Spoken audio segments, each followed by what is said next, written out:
నేను మీతో మాట్లాడకొరకై కొన్ని లేఖనాలు వ్రాసుకున్నాను. దేవుడు మన యొక్క బలహీనమైన ప్రయత్నాలను దీవించుడని నేను నమ్ముతున్నాను. మనమెందుకు పెద్దగా అరుస్తామని, ఎంతో వింతగా ఉంటామని చాలా మంది ఆశ్చర్యపడుతుంటారు. ప్రజలు తరచుగా చూచే వాటికంటే ఇదొక విధమైన మహాసభ అని వారు అనుకుంటారు. అది మీకు తెలుసా? సహజంగా మహాసభ కూటాలలో ప్రతిదీ కూడా కత్తిరించబడినట్లుగా, ఎన్నినట్లుగా ఉంటుంది. అయితే మనము ఈ కూటములకు వచ్చినప్పుడు వారు మొదట ఆరంభించినది మొదలు అనేక సంవత్సరం నుండి నేను వచ్చుట అనేది అది నా యొక్క ధన్యత. అయితే మనం ఈ కూటాలకు వచ్చినప్పుడు మనమేమి చేయబోతున్నామో కూడా మనకు తెలియదు. మనము అలాగే వచ్చి మనలను మనము అర్పించుకుంటాము. మనము చేయవలసిందేదో అది మాత్రమే మనకు తెలుసు, మిగతా అది దేవుడు చేయును. కాబట్టి అది మనలను చాలా వింతైన ప్రజలుగా చేస్తుంది. గత దినాన ఒకరు అన్నారు, మీకు తెలుసా, మీరొక వింత బంతి లాంటి వారు, అలాంటి జిన్లై ఉంటారు అని అన్నాడు. సరే, అలాగే మేము ఉంటాము అని నేను అనుకుంటున్నానని నేను చెప్పాను. నా యొక్క మహాసభలో ఒక మహాసభ నాకు జ్ఞాపకం వస్తుంది. ఒక్కసారి ఒకరు పరిశుద్ధాత్మను పొందిన ఒక చిన్న జర్మనీ దేశస్థుని గురించి సహోదరుడు ట్రాయ్ నాతో చెప్తుండేవాడు. ఆ మరుసటి రోజు తానెక్కడైతే పనిచేస్తున్నాడో ఆ కొట్టులో అతను తన చేతులు పైకెత్తి ప్రభువును స్తుతిస్తున్నాడు మరియు భాషలతో మాట్లాడుతూ అలాగే భయము కలిగించే విధంగా కొనసాగిస్తున్నాడు. చివరికి యజమానుడు వచ్చి, హన్నీ, ఏంటి విషయం అని అడిగాడు. అతడన్నాడు, నేను రక్షించబడ్డాను, నా హృదయము ఆనందముతో పొంగిపోతుంది అని అతడు చెప్పాడు. అతడన్నాడు, నీవు అక్కడున్న మరమేకుల దిమ్మె గుంపులతో ఉండవలసి ఉన్నది. అవును, దేవునికి మహిమ కలుగును గాక అని చెప్పాడు. మేకులు దిమ్మెలను బట్టి ప్రభువుకు ధన్యవాదములు అని అన్నాడు. అతడు చెప్పాడు, యాంత్రిక బండి తీసుకుని రహదారిపైకి రా. ఇంకా చెప్పాడు, దానిలో నుండి అన్ని మేకుల దిమ్మెలు తీసివేయి, నీకిక మిగిలేది చెత్త గుంపు తప్ప ఇక ఏమీ ఉండదు. అది నిజమే అవుతుంది. తెలుసా, ఒక రోజు కాలిఫోర్నియాలోని లాస్ ఏంజల్స్ వీధుల్లో గుండా వెళ్తున్నాను. ఒక పురుషుడు ఒక గుర్తును తన రొమ్ము భాగాన ఇక్కడ పెట్టుకుని ఉండటం నేను చూశాను. అతడు అంటున్నాడు, నేను క్రీస్తు కొరకు బుద్ధిహీనుడును అని. ప్రతి ఒక్కరూ అతని వైపు చూస్తున్నారు. అతడు వెళ్తుంటే వారు చుట్టూరా తిరిగి అతని చూచుట నేను గమనించాను. వారితో, మిగతా వారితో కలిసి నేను వెంబడిద్దాం అని అనుకున్నాను. అతని వెనుక అతను ఇలా చెప్తున్నాడు, మీరు ఎవరికి బుద్ధిహీనులు అని. నేను అనుకుంటున్నాను, మనమందరము ఒకరి ఒకరం బుద్ధిహీనులమే, అవునా? అయితే మీకు తెలుసా, లోకము అంతటి బండి చక్రపు దారులోకి వెళ్లిపోయినది. ఎంతవరకంటే ఒకటేదో బహు వింతగా వ్యత్యాసమగు వరకు, ఎంతవరకనగా ఒకటి తప్పయున్నదని ప్రజలు ఆలోచించు వరకు అయిపోయినది. సహజంగా ప్రజలను తిరిగి బైబిల్ వద్దకు తీర్చుటకు దేవుడే ఒకటి సహజము కానిది చేయును. నోవహు తాను నివాసముంటున్న ఆ విజ్ఞాన శాస్త్ర తరానికి అతడు ఒక విధమైన మరమేకు దిమ్మి అయి ఉండెను. ఎందుకనగా ఆకాశంలో అక్కడ నీళ్లు లేవని వారు రుజువు చేయగలిగిరి. అయితే అక్కడ కొన్ని ఉన్నవని దేవుడు చెప్పి ఉండెను. కాబట్టి నోహు బోధిస్తున్నాడు, అది నమ్ముతున్నాడు. అతడు ఒక మరమేకు దిమ్మైపోయాడు. నేను ఈ విధంగా ఊహిస్తున్నాను, మోషే ఐగుప్తులోనికి వెళ్ళినప్పుడు అతడు ఫరోకు ఒక విధమైన మరమేకు దిమ్మే. అయితే జ్ఞాపకంచుకోండి, ఫరో కూడా అతనికి ఒక మరమేకు కనుక మనం అది గ్రహిస్తున్నాము. చివరికి యేసు కూడా మతభ్రష్టుడుగా పరిగణింపబడ్డాడు. అవునది నిజమా? మార్టిన్ లూథర్ కేథలిక్ సంఘానికి ఒక మరమేకు, ఆంగ్లికన్ వారికి జాన్ వెస్లీ ఒక మరమేకు. కనుక మీకు తెలుసా, ఇది మరి ఒక మరమేకు దిమ్మె యొక్క సమయం. మీరది తలంచట్లేదా? అయితే మరి ఒక మరమేకు రాకముందే మీకు తెలుసా, మొదట దానికి చుట్టుటకు, దారం వల్ల చుట్టుటకు ఒక గడి ఉండవలసిన్నది. కాబట్టి నోహు ఒక మరమేకు అయ్యుండెను. మరమేకు దిమ్మె తీసినట్లయితే అది గడియను లాగుతుంది, ఒక దానిని కలిపి లాగుతుంది, ఒక దానిని పట్టుకుని ఉంటుంది. కాబట్టి నోహు ఒక మరమేకయుండి తీర్పు రాకుండా నమ్మువారందరినీ ఓడలోకి లాగగలడు. మనం చూడగలుగుతున్నాము, మోషే ఒక మరమేకు అయి ఐగుప్తులో ఉండి సంఘమును బయటికి లాగాడు. అవునది నిజమా? ఇప్పుడు సంఘము నుండి వధువును బయటికి లాగటానికి ఇప్పుడు మనకు ఒక మరమేకు అవసరమైనదని నేను తలస్తున్నాను. ఇప్పుడు మన కొరకు ఒకటి కావలసి ఉన్నది. కాబట్టి మనం ఒక వింతైన ప్రజలమై ఉన్నాము. ఈ రాత్రి వేళలో ప్రభు చిత్తమైతే దీనికి సంబంధించిన కొన్ని లేఖనాలు చదవడానికి ప్రయత్నిస్తాను. కొద్ది క్షణాల్లో మీతో మాట్లాడి మనమెందుకు అంతగా వింతైన వారమో మీకు చూయించ ప్రయత్నం చేస్తాను. ఫిలిప్పీ 2వ అధ్యాయం 1-8 మరియు 2 కొరింథీ 3:6 ఉన్న లేఖనాలను త్రిప్పుదాము. దేవుని యొక్క వాక్యమును నమ్ముతూ మనము చదువుకుందాము. ఇప్పుడు మనం చదవక ముందు ప్రార్థించు కొరకై తల్ల వంచుకుందాము. కృప కలిగిన పరలోకపు తండ్రి, ఈ రాత్రి ఈ యొక్క యుగములో జీవించి ఉండి మేము చూచుచున్న సంగతులు మేము చూచుచూ ఉండి యేసు ఆయన యొక్క సంఘము కొరకు వచ్చు సమయము సమీపించుచున్నదని ఎరుగుటను బట్టి మేమెంతో ధన్యులమైన ప్రజలమై ఉన్నాము. ఓహో, అది మా హృదయాలను పులకింతలు చేయుచున్నది ప్రభువా. మేమీ యొక్క రాత్రిలో పుటలను వెనుకకు త్రిప్పుచుండగా ఈ పుస్తకం నుండి మాకొక పూర్వపర సందర్భము నీవు అనుగ్రహించమని ప్రార్థిస్తున్నాము. మంచి వగు సంగతులు మరియు దేవునికి సంతోషం కలిగించు సంగతులు పరిశుద్ధాత్మ మా హృదయాలకు బయలుపరచును కాక. ఎందుకనగా యేసు నామమున అడుగుచున్నాము, ఆమేన్. మీకు తెలుసా, మీరొకటి చేయాలని నేను అడగాలని అనుకుంటున్నాను. సహజంగా నేను కొన్ని వింతైన విషయాలు అడుగుతాను, మరి ఈ వింతైన విషయాలైన నేను అడుగుదామని అనుకోవట్లేదు. అయితే మనము జెండాను కర్తవ్య పాలన వాగ్దానం చేయనప్పుడు మనమంతా నిలబడతాము.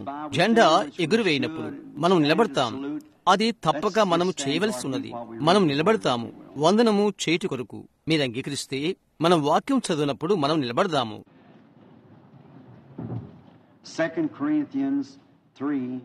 2 కొరింథీ 3:6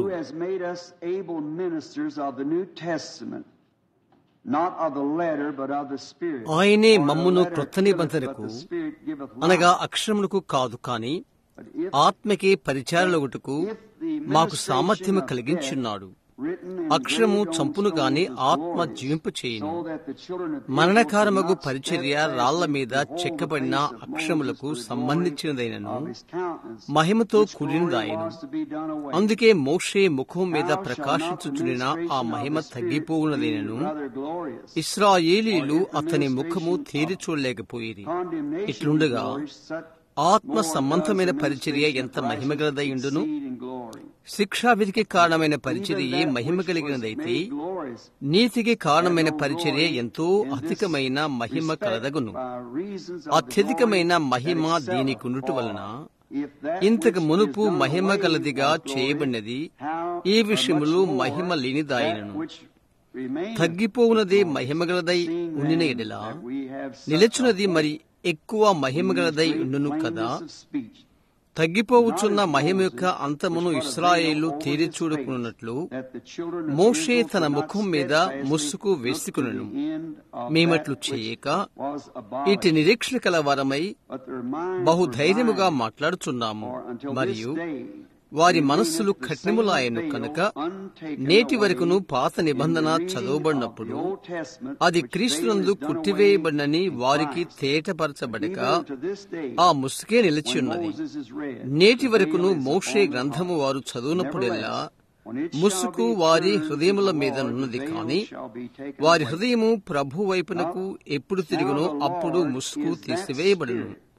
ప్రభువే ఆత్మ. ప్రభు యొక్క ఆత్మ ఎక్కడ ఉండును అక్కడ స్వాతంత్ర్యమును. మనమందరమును ముసుగులేని ముఖముతో ప్రభు యొక్క మహిమను అద్దం వల్లే ప్రతిఫలింప చేయొచ్చు. మహిమ నుండి అధిక మహిమ పొందొచ్చు. ప్రభువు ఆత్మ చేత ఆ పోలికగానే మార్చబడుచున్నాము. మరియు ఫిలిప్పీ 2లో ఇది మనం చదువుదాము.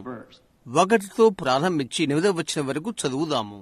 కావున క్రీస్తునందు ఏ హెచ్చరికైనను, ప్రేమ వలన ఆదరణ అయినను, ఆత్మయందు ఏ సహవాసమైనను, ఏ దయారసమైనను, వాత్సల్యమైనను ఉన్న ఎడల మీరు ఏక మనస్సులగునట్లుగా ఏక ప్రేమ కలిగి ఏక భావము గలవారుగా ఉండి ఒక్కదాని ఎందే మనస్సుంచుచు నా సంతోషమును సంపూర్ణము చేయుడి.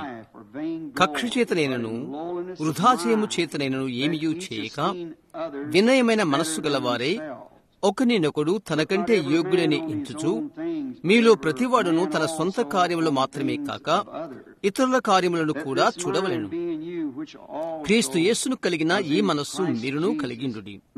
ఆయన దేవుని స్వరూపము కలిగిన వాడయుండి దేవునితో సమానముగా ఉండుట విడిచిపెట్టకూడని భాగ్యమని ఎంచుకొనలేదు, కాని మనుషుల పోలికగా పుట్టి దాసుని స్వరూపము ధరించి తన్ను తానే రిక్తునిగా చేసుకునెను. మరియు ఆయన ఆకారమందు మనుషుడిగా కనబడి మరణం పొందినంతగా, అనగా శిలువ మరణం పొందినంతగా విధేయత చూపిన వాడై తన్ను తాను తగ్గించుకునేను. ప్రార్థించుకుందాము. పరలోకపు తండ్రి, ఈ రాత్రిలో చదివిన ఈ ఘనమైన వాక్యము నీ పరిశుద్ధ వ్రాతకు సంబంధించినది. మాయ మార్గమును వెళ్ళుచున్నవారు మార్గమును ఆయన మనతో మాట్లాడుచున్నప్పుడు మన హృదయము మండలేదా అని చెప్పుకున్నట్లు మేమిక్కడ నుండి వెళ్ళినట్లుగా దీనిని మా హృదయాలలో ఎంతో నివాసము చేయము.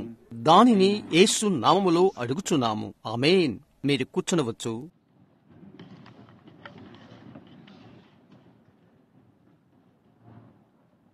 Now this is a very odd text. ఇదెంతో వింతైన పాఠము, అయితే సందర్భానికి ఎంతో సరిపోతుందని నేను అనుకుంటున్నాను. బలవంతుడైన దేవుడు మన ఎదుట బయలుపరచబడెను అను అంశంను గూర్చి నేను మాట్లాడ ఆశించుచున్నాను.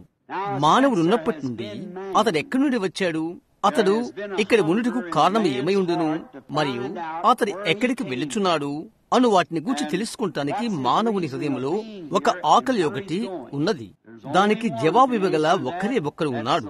ఎవరైతే అతన్ని ఇక్కడికి తీసుకుని వచ్చాడో ఆయన జవాబు ఇవ్వగలడు. మానవుడు ఎల్లప్పుడూ దేవుని చూడాలని ఆశ కలిగి ఉన్నాడు. వెనుక పాత నిబంధన గ్రంథములో అవిశ్వాసుల దేవుడు తాను మరుగుపరుచుకున్నాడు. ప్రజలతో సంప్రదింపు చేయట్లో దేవునికి ఒక వింతైన మార్గమున్నది. అవిశ్వాసుల ఎదుట ఆయన మరుగు చేసుకుని విశ్వాసులకు ఆయన బయలుపరుచుకున్నాడు. దేవుడది చేశాడు. ఆయన జ్ఞానులకు వివేకులకు మరుగుపరుచుకుని పసి బాలుకు తాను బయలుపరుచుకున్నందుకు యేసు తండ్రికి కృతజ్ఞతలు చెల్లించాడు.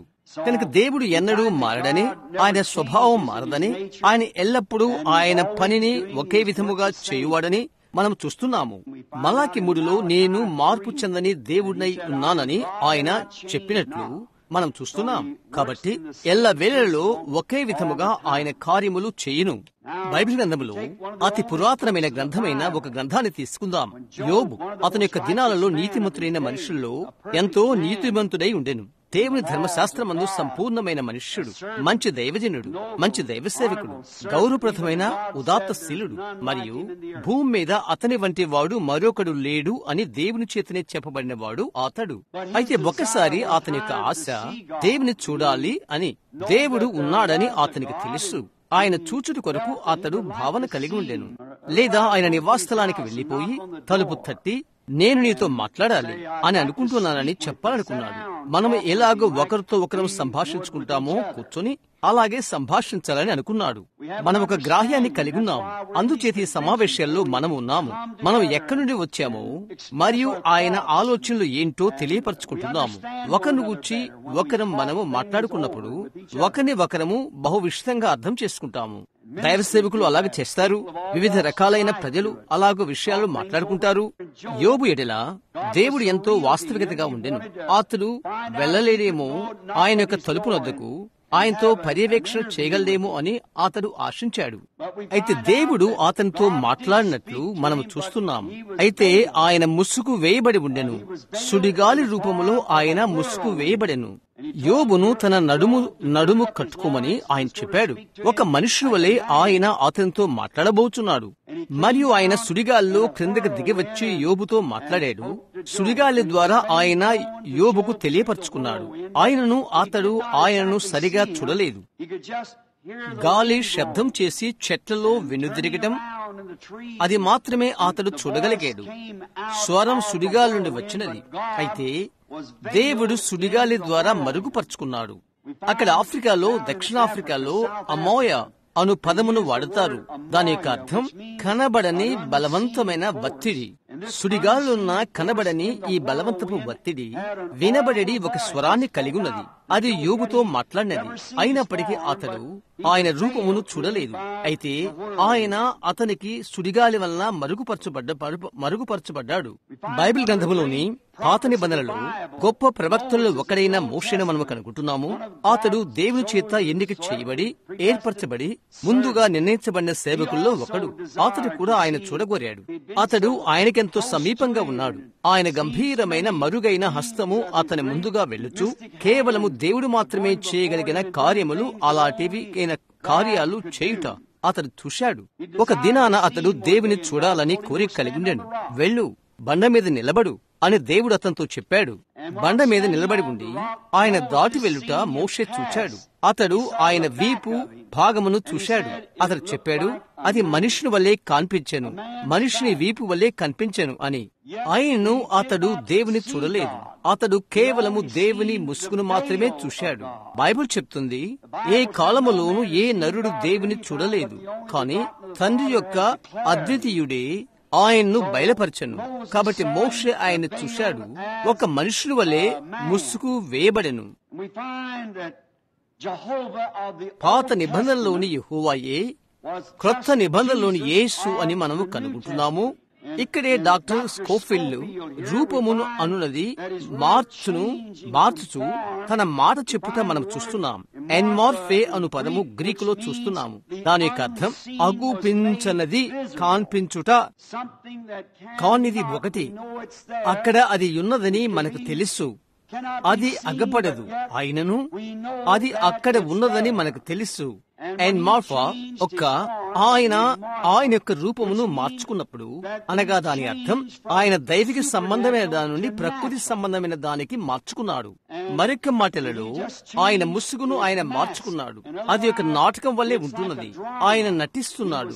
గ్రీకులో బహుశా ఒక్క నాటకములో వారి యొక్క ముసుగులు మార్చుకున్నప్పుడు ఒక్క నటికుడు వివిధమైన పాత్రలను నటించవచ్చు. నా కుమార్తె ఇప్పుడు ఇక్కడే ఉన్నది.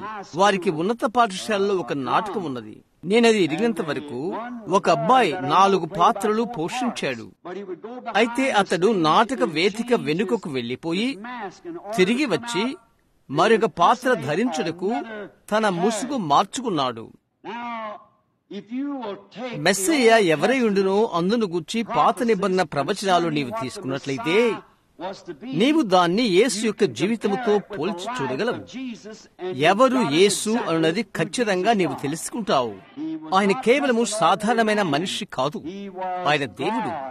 ఎన్మార్ఫా ఆయన దైవ సంబంధమైన దాని నుండి ప్రకృతి సంబంధమైన మానవ రూపంలోకి మార్చబడ్డాడు. ఆయన దేవుడై ఉండెను, శరీరధారిగా ప్రత్యక్షమాయను, మానవుడిగా ముసుగు వేయబడెను, శరీరమైన ముసుగుతో. పాత నిబంధన నీవు గమనించు. ఈ రాత్రి నేను ప్రపంచమందలి వివిధ ప్రాంతం నుంచి వచ్చిన మిశ్రిత శ్రోతలతో నేను మాట్లాడుతున్నాను. మనం తెలుసుకుంటానికి ఇక్కడ ఉన్నాము. మనం ఏమై ఉన్నాము, మనం ఏమి చేస్తున్నాము, మనం ఎక్కడికి వెళుతున్నాము, దీని ఎంతటి అర్థమేంటి. మనమిక్కడ కొద్ది మంది యూదులైన స్త్రీ పురుషుల ఆలయంలో రబ్బీలు ఉండట చూస్తున్నాం. గత ఆ దినాలలో వారి యొక్క పారంపర్య ఆచారాలకు బదులుగా బైబిల్ గ్రంథములను ప్రవచనములను గమనించినట్లయితే యేసు ఎవరై ఉన్నది వారు గుర్తించి ఉండేది వారు.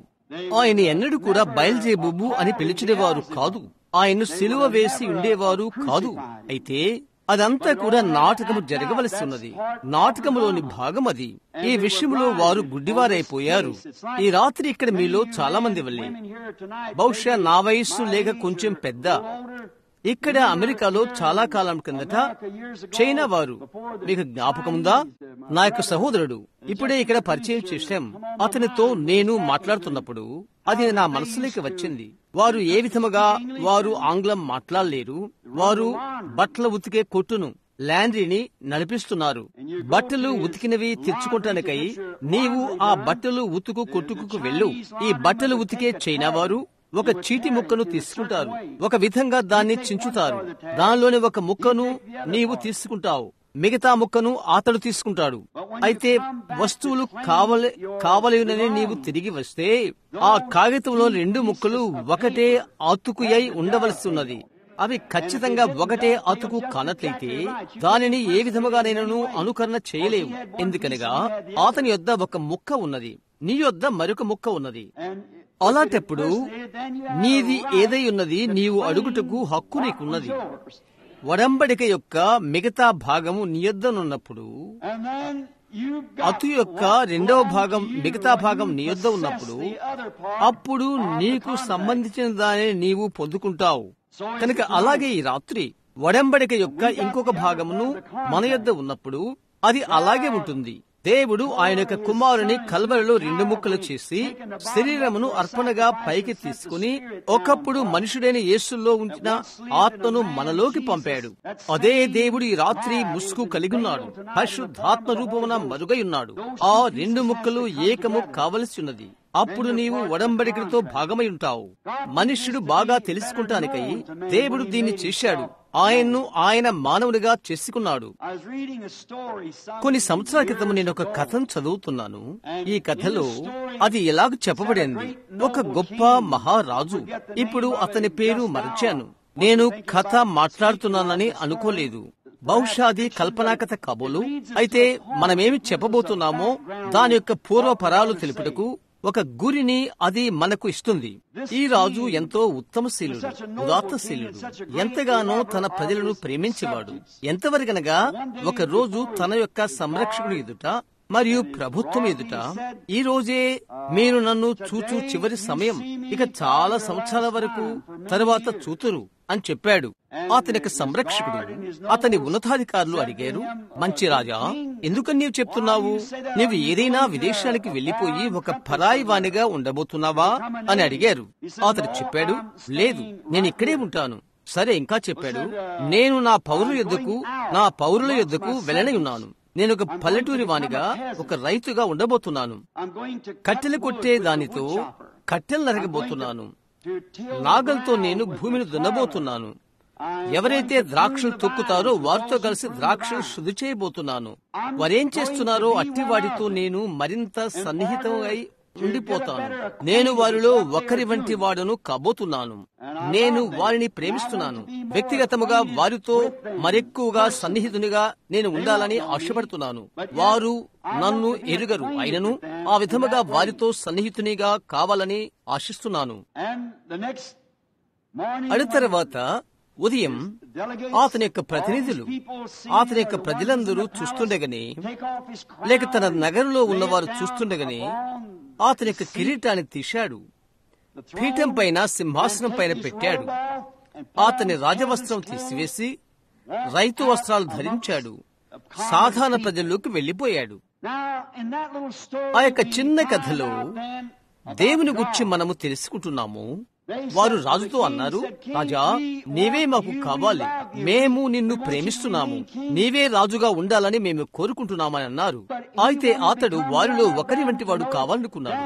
వారు మరి ఎక్కువగా ఎరగాలని, తద్వారా అతన్ని వారు ఎక్కువగా తెలుసుకోవాలని, నిజముగా అతడు ఏమై ఉన్నాడో వారు ఎరగాలని, అతడు నిజంగా ఏమై ఉండెనో అది వారికి తెలియబడుతుంది. అదే దేవుడు చేసినది. ఆయనకు ఆయనే మార్చుకున్నాడు. యెహోవా దేవుడై ఉండియు మనలో ఒకరి వంటి వాడవుటి కొరకై, తద్వారా బాధను అనుభవించుట కొరకై, ఆయన మరణము రుచి చూచుటకై, మరణం యొక్క ముళ్ళు ఏదో తాను ఎరుగుటి కొరకై, మరణం యొక్క రుణమును తానే తనపైన వేసుకుంటానికై ఆయనను ఆయనే మార్చుకున్నాడు. ఆయన తన యొక్క కిరీటాన్ని ప్రక్కన పెట్టాడు, ఆయన వస్త్రాన్ని ప్రక్కన పెట్టాడు, మనలో ఒకని వంటి వాడు అయ్యాడు. ఎన్నిక లేని వారి పాదాలు ఆయన కడిగాడు. ఆయన పేదలతో కలిసి గుడిసెల్లో నివాసమున్నాడు. ఎవరైతే తృణీకరించబడిన వారో వారితో అడవుల్లోనూ వీధుల్లోనూ కలిసి నిద్రించాడు. మనలను గూర్చి మరెక్కువగా అర్థం చేసుకుంటానికై, మరియు మనము ఆయన్ను మరెక్కువగా అర్థం చేసుకుంటాని కొరకై ఆయన మనలో ఒకని వంటి వాడయ్యాడు. అందును గురించి నేను అనుకుంటున్నాను, ఆయనకు ఆయనే మార్పు చెందుట. ఆయన ఏమి చేశాడో కనుగొందాం. మీరు గమనించితే 3 కుమారుల నామమున ఆయన వచ్చిండెను. మనుష్య కుమారుని నామమున ఆయన వచ్చాడు, దేవుని కుమారుని నామమున, దావీదు కుమారుని నామమున, మనుష్య కుమారుని నామమున ఆయన వచ్చాడు. యెహెజ్కేలు 2:3లో యెహోవా తనకు తానే యెహెజ్కేలును పిలిచెను, ప్రవక్త అని. మనుష్య కుమారుడు. మనుష్య కుమారుడు అనగా ప్రవక్త అని అర్థం.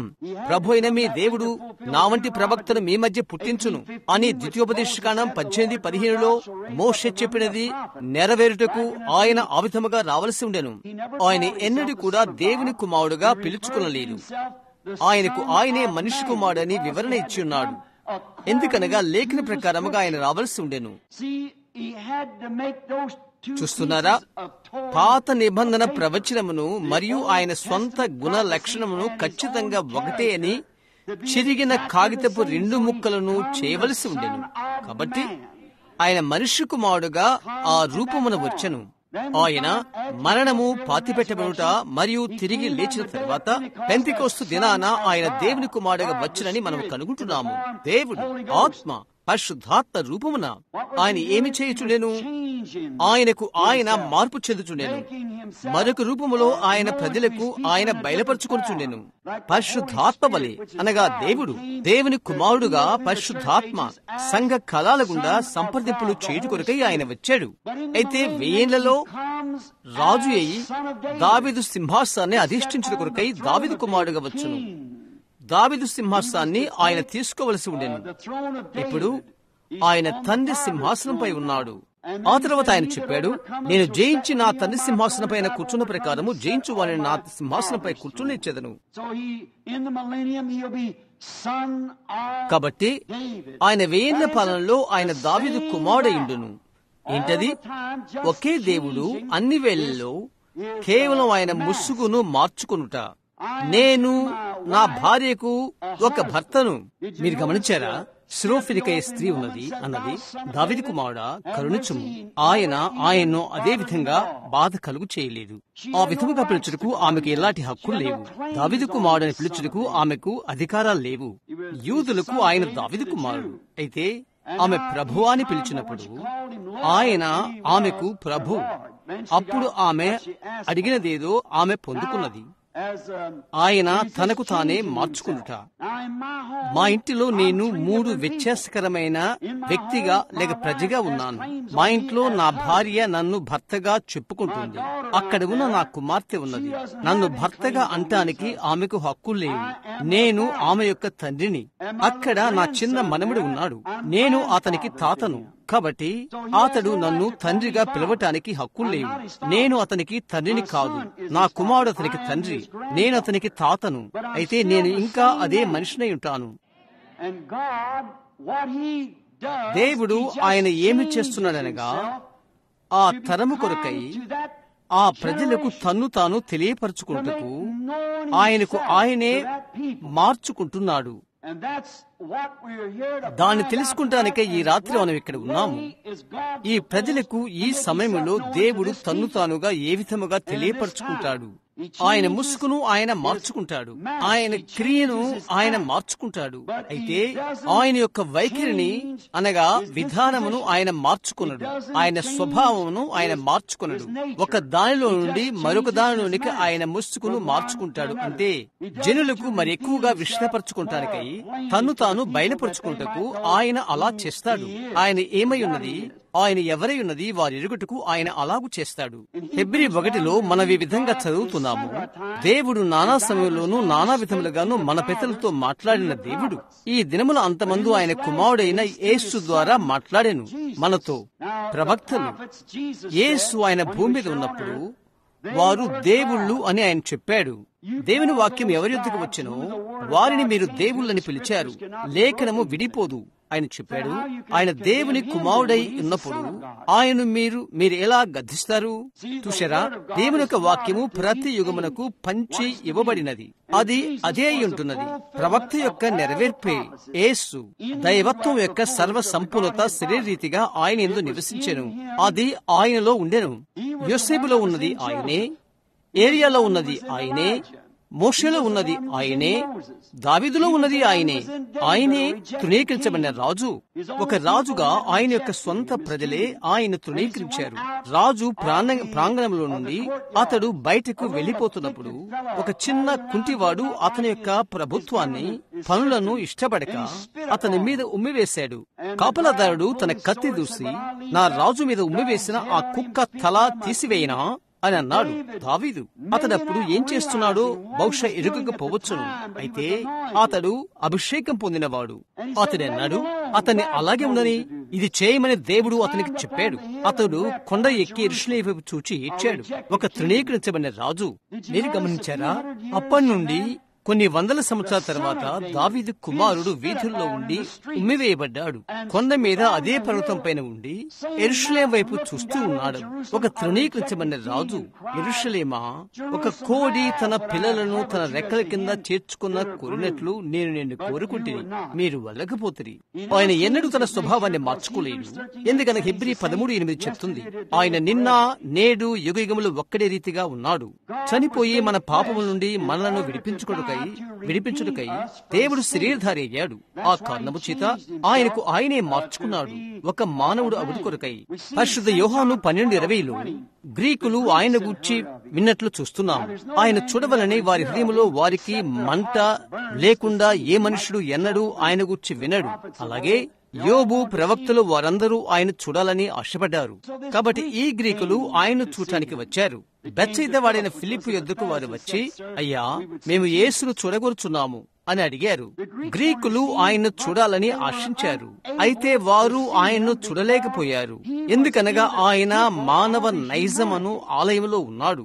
లోకమును తనతో సమాధానపరుచుకుంటుకై దేవుడు క్రీస్తులో ఉండెను. ఇందులో గ్రీకులు ఆయన్ను చూడలేకపోయినట్లుగా మనం చూస్తున్నాము. ఆ తర్వాత యేసు వారితో తెలియచేసిన మాటలు గమనించు. ఆయన చెప్పాడు, గోధుమ గింజ భూమిలో పడి చచ్చితే కాని అది ఒంటిగానే ఉండును. మరో మాటల్లో మార్పులో ఆయన ఉన్నప్పుడు, అప్పుడు ఆయన ఉండినప్పటి ముసుగులో ఆయన వారు చూడలేరు. ఎందుకనగా ఆయన మానవ మాంసములో అనగా మాంసయుక్తమైన మానవత్వములో ఆయన ముసుగు వేయబడి ఉండెను. అయితే ఈ యొక్క గోధుమ గింజ భూమిలో పడితే అప్పుడు అది అన్ని జాతులను పుట్టిస్తుంది. బహుశా ఆ సమయానికి ఆయన యూదుల యొద్దకు పంపబడెను. అయితే ఈ యొక్క గోధుమ గింజ పడవలసి ఉన్నది. మానవ శరీరంలో దేవుడు ముసుగు వేయబడిను, అవిశ్వాసులకు మరుగైండెను. అయితే విశ్వాసులకు బయలుపరచబడ్డాడు. యోహాను 1లో ఆదియందు వాక్యముండెను, వాక్యము దేవుని యొద్ద ఉండెను, వాక్యము దేవుడి ఉండెను. ఆ వాక్యం శరీరధారి మన మధ్య నివసించెను. కృపా సత్య సంపూర్ణుగా తండ్రి యొక్క అద్వితీయునిగా మనమాయన్ను కనుగొంటిమి, చూచితిమి. ఆదిలో వాక్యముండెను. వాక్యమనగా తెలియపరచబడిన తలంపు. ఆరంభములో ఆయన దేవునిగా కూడా ఉన్నప్పుడు మన యొక్క ఆంగ్లములో ఈ రోజు దేవుడు అను దానికి అర్థం ఒక ఆరాధన వస్తువు అని అర్థం. మనస్సుకు అదెంత గజిబిజిగా ఉన్నది.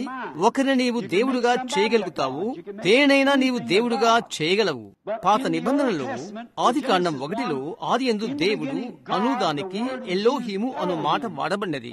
ఎలోహీము అనగా ఆయనకు ఆయనే ఉన్నవాడు అని అర్థం. మన మాటయగు దేవుడు అనుదానికి ఎలోహీము అను మాటకు ఎంతటి వ్యత్యాసం. ఎలోహీము అనగా ఆయనకు ఆయనే ఉన్నవాడు. మనకు మనమే ఉండలేము. మనము సర్వశక్తిమంతులము కాలేము. మనము సర్వశక్తిమంతుడు, సర్వజ్ఞులము, సర్వాంతర్యామి కాలేము. ఆ ఎలోహిము దానిని అంతటినీ తెలియపరుస్తుంది. మనమది కాలేము. భవనములో ఉన్నా లేక భవనములో నీవు తీసి దేవునిగా చేసిన చెట్టు అది స్వయంగా ఉన్నది కాలేదు. కాబట్టి ఆరంభంలో దేవుడు జీవమయుడెను, నిత్యుడగువాడు. ఆయన గుణలక్షణాలు ఉండెను. ఆ గుణలక్షణాలు మాటలై, మాట అనగా వాక్యము శరీరధారి అయ్యెను. యేసు విమోచకుడై ఉండెను. విమోచించుటనగా తిరిగి వెనుకకు తెచ్చుట. ఆయన దాన్ని వెనుకకు తీసుకుని రావాలంటే తిరిగి దానిని తెచ్చుటకు అది ఒక చోట ఉండవలసి ఉండెను. కాబట్టి మీరు చూస్తున్నారా, అందరూ కూడా అది ఎన్నడూ చూడలేరు.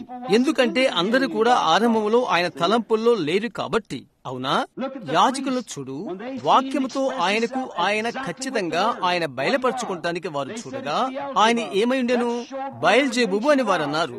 వారి యొక్క స్వభావం ఏంటో అది చూయిస్తుంది. నేటి నవనాగరికత ఆలోచన అది అదే ఉంటున్నది. అయితే ఆ గవిని యుద్ధ ఆయన్ని కలిసిన ఆ చిన్న వేశ్య ఆయన మెస్సయ్య గుర్తును ఆయన వ్యక్తపరచుచు ఆమె చేసినదేదో ఆయన ఆమెతో చెప్పాడు. ఏంటి ఆమె అన్నది? అయ్యా, నీవు ప్రవక్తవని నేను అనుకుంటున్నాను అని. మెస్సయ్య వచ్చినప్పుడు ఆయన ఇవన్నీ మాకు తెలియచేయునని మేము ఎరుగుదము. ఆయన మెస్సయ్యనియు అభిషేకించబడిన వాడు అనియు ఆమె గుర్తించినది. ఎందుకనగా లేఖన సంబంధమైన యోగ్యతలు ఆయన కలిగి ఉండెను. మీరు చూచుట్లేదా? కాగితం యొక్క 2 ముక్కలు కలిసి దగ్గర ఉంటా. మెస్సయ్య వచ్చినప్పుడు మేమెరుగుదము అని ఆమె అన్నది. ఒకవేళ దేవుడు అది కలుపు చేయవచ్చును. ఈ గంట యొక్క టింగుమను శబ్దం వచ్చుటకు ఒక గంట కొట్టు పాత్ర వలె. అయితే యేసు వెనుదిరిగి చెప్పాడు, నీతో మాట్లాడుచున్న ఆయన్ను నేనే అని. బయల్జెబూబు అను ఉచ్చారణ లేదు. ఆమె తన యొక్క పాత్రను వదిలిపెట్టి పట్టణంలోకి పరిగెత్తిపోయినది. నేను చేసినవన్నీ నాతో చెప్పిన మనిషిని వచ్చి చూడుడి, ఈయన మెస్సయ్య కాడా అని ఆమె అన్నది. అవునా? ఇదేం చేసినది? యేసు ఆమెతో చెప్పిన అనుభవముతో పాత లేఖనము కలిపినది. అదేమి చేసినది? అది మెస్సయ్యను తయారు చేసినది. మీరు గమనించితిరా? చాలా త్వరగా ఆమె పాపములు క్షమించబడినవి. ఎందుకనగా ప్రారంభములో ఆమె విమోచింపబడవలసి ఉండెను. ఎందుకనగా ఆరంభములో ఆమె దేవుని యొక్క తలంపుల్లో ఉన్నది కనుక. కాబట్టి అది ఆమెను విమోచించినది, లేక తిరిగి తీసుకుని రాబడినది. యెహోవా యొక్క లేఖనము ప్రత్యక్షపరచబడి తెలియపరచబడుట ఆమె చూచినప్పుడు ఆమె ఏమై ఉండెను ఆమె చూచినప్పుడు ఆమె వెనుకకు తీసుకుని రాబడినది. యేసు వచ్చినప్పుడు ఆయన నోహు వర్తమానముతో వచ్చినట్లయితే అది పనిచేయదు. ఓడను కట్టుట, తేలాడ చేయుట అది పనిచేయదు. అయితే నోవహు దేవుని యొక్క భాగము. అతడు వింతగా ప్రవర్తించాడు. ఎందుకనగా అతడు వింతైన వాడు. అతడి వర్తమానము వింతైనది. ఎందుకంటే ప్రత్యక్షపరచబడిన వాక్యమై ఉండెను. మోషే వర్తమానంతో ఆయన రాలేడు. ఎందుకనగా అది పనిచేయదు. మోషే భాగముగా దేవుడై ఉండెను, ప్రత్యక్షపరచబడెను. ఆ కాలానికి తెలియపరచబడిన మాట అతడు. అయితే యేసు ఆ విధముగా రాలేడు. ఆ విధముగా ఆయన వస్తాడని బైబిలు చెప్పుట్లేదు. ఆయన ఏ విధముగా తెలియపరచబడినని నిబంధన చెప్పినదో ఖచ్చితంగా తెలియపరచబడి ఆయన వచ్చినప్పుడు ఎవరైతే విమోచించబడవలెనో వారు దాన్ని నమ్మారు. ఎందుకంటే వారు దేవుని యొక్క తలంపై ఉన్నారు. ఆరంభములో ఉన్న ఆయన యొక్క తలంపులు శరీరధారులై విమోచించబడిన వారులై తిరిగి దేవుని యొద్దకు తీసుకురాబడ్డది. ఆయన్ని ఎందరూ అంగీకరించారో వారికి దేవుని కుమారులగుటకు ఆయన అధికారం అనుగ్రహించెను. ఎందుకనగా వారు విమోచింపబడ తగిన వారు. తెలియపరచబడట్లో ఆరంభము నుండి వారు ఉన్నారు. ఇక్కడ మనము నిలుపు చేయగలిగినట్లయితే, అది సాధ్యమైతే కాలం యొక్క వర్తమానమును ఈ రాత్రి ఆలోచించి తెలియపరచబడిన యెహోవా తలంపులు లోకమునకు పునాది వేయబడక మునిపే మనము ఇలాగ చెప్పబడినది, మన పేరులు గొర్రెపిల్ల జీవగ్రంథమందు వ్రాయబడి ఉన్నవి అని. అప్పుడు మనము 2 వైపులా చూడగలం. నేను మొదలు చెప్పినట్లుగా ఎందుకు ఒకదానికొకటి విడ్డూరంగా ఉన్నది అని. అది ఆ విధంగానే ఉండవలసి ఉంటుంది. అది ఎల్లప్పుడూ ఆ విధంగానే ఉంటుంది. ఆయన వాక్యమై ఉన్నాడు. ఆ వాక్యం శరీరధారి మన మధ్య నివసించెను. వెనుక పాత నిబంధన దినములలో రకరకాల రూపములలో ఆయన ప్రజలకు ఆయన అగుపించినట్లుగా మనం చూస్తున్నాం. సముద్రవత్సల తోళ్లు వెనుక ఆయన కప్పుకున్నాడు. ఆయన యొక్క కరుణాపీఠం యొద్ద దేవుడు సముద్రవత్సల తోళ్లు వెనకాల దాగుకున్నాడు. ఏ విధముగా సొలొమోను ప్రభు ఆలయాన్ని ప్రతిష్ఠించినప్పుడు ఈ సముద్రవత్సపు తోళ్లు అక్కడ వేలాడుచున్నది. అగ్ని స్తంభములోను మేఘ స్తంభములోను ఆయన వచ్చినది. ఆయన వెనుకకు వెళ్లిపోయి లోకానికి కనపడకుండా మరుగు చేసుకున్నది మనం చూస్తున్నాము. అయితే విశ్వాసాన్ని బట్టి ఆయన అక్కడ వెనుక ఉన్నాడని ఇశ్రాయేళ్లు ఎరిగి ఉండేది. అన్య ప్రపంచము వారు ఏమని చెప్పినప్పటికీ ఆయనే అక్కడే ఉన్నాడని వారికి తెలుసు. అవిశ్వాసికి కనబడకుండా ఆయన దాక్కున్నాడు. అయితే విశ్వాసాన్ని బట్టి ఆయన అక్కడ వెనుక ఉన్నాడని ఎరిగి ఉన్నాడు. వారికి కరుణ ఉండెను. ఆయన యొక్క కరుణాపీఠంపై ఉన్నాడు. అది ఒక గొప్ప మర్మం. మీకు తెలుసా, పాత నిబంధనలో ఆ తోళ్లు వెనుకకు వెళ్ళుట మరణం.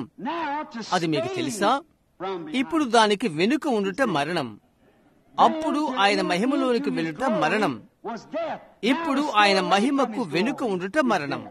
ఆ పాత తెర, అడ్డు తెర చిరిగినప్పుడు బహుశా కల్వరిలో చెరిగినప్పుడు అది జరిగినది.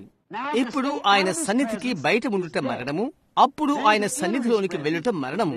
చూశారా, అది ముందు వెనుకకు మారినది. మనం ఎటువంటి దినాన బ్రతుకుతున్నామో నీవు తప్పక లేఖనాన్ని చూడవలసి ఉన్నది. కల్వరిలో తెర చిరిగినప్పుడు కరుణాపీఠం బాహటంగా కనిపించినది. అయితే ఏం జరిగినది? అది కల్వరిలో వేలాడుతూ రక్తము కార్చుచున్నది. పరిశుద్ధ స్థలమును శుద్ధీకరించినప్పుడు మరియు కరుణాపీఠం పైన ప్రోక్షించినప్పుడు సంవత్సరం వారు రక్తమును తీసుకున్నట్లుగా అక్కడ దేవుడు ఆయన యొక్క బలమైన మెరుపు బలము శక్తి చేత పైనుండి క్రిందకు సముద్ర వత్సలపు తోళ్లను ఆయన చింపివేశాడు. కరుణాపీఠం బహిరంగంగా కనిపించలేదు.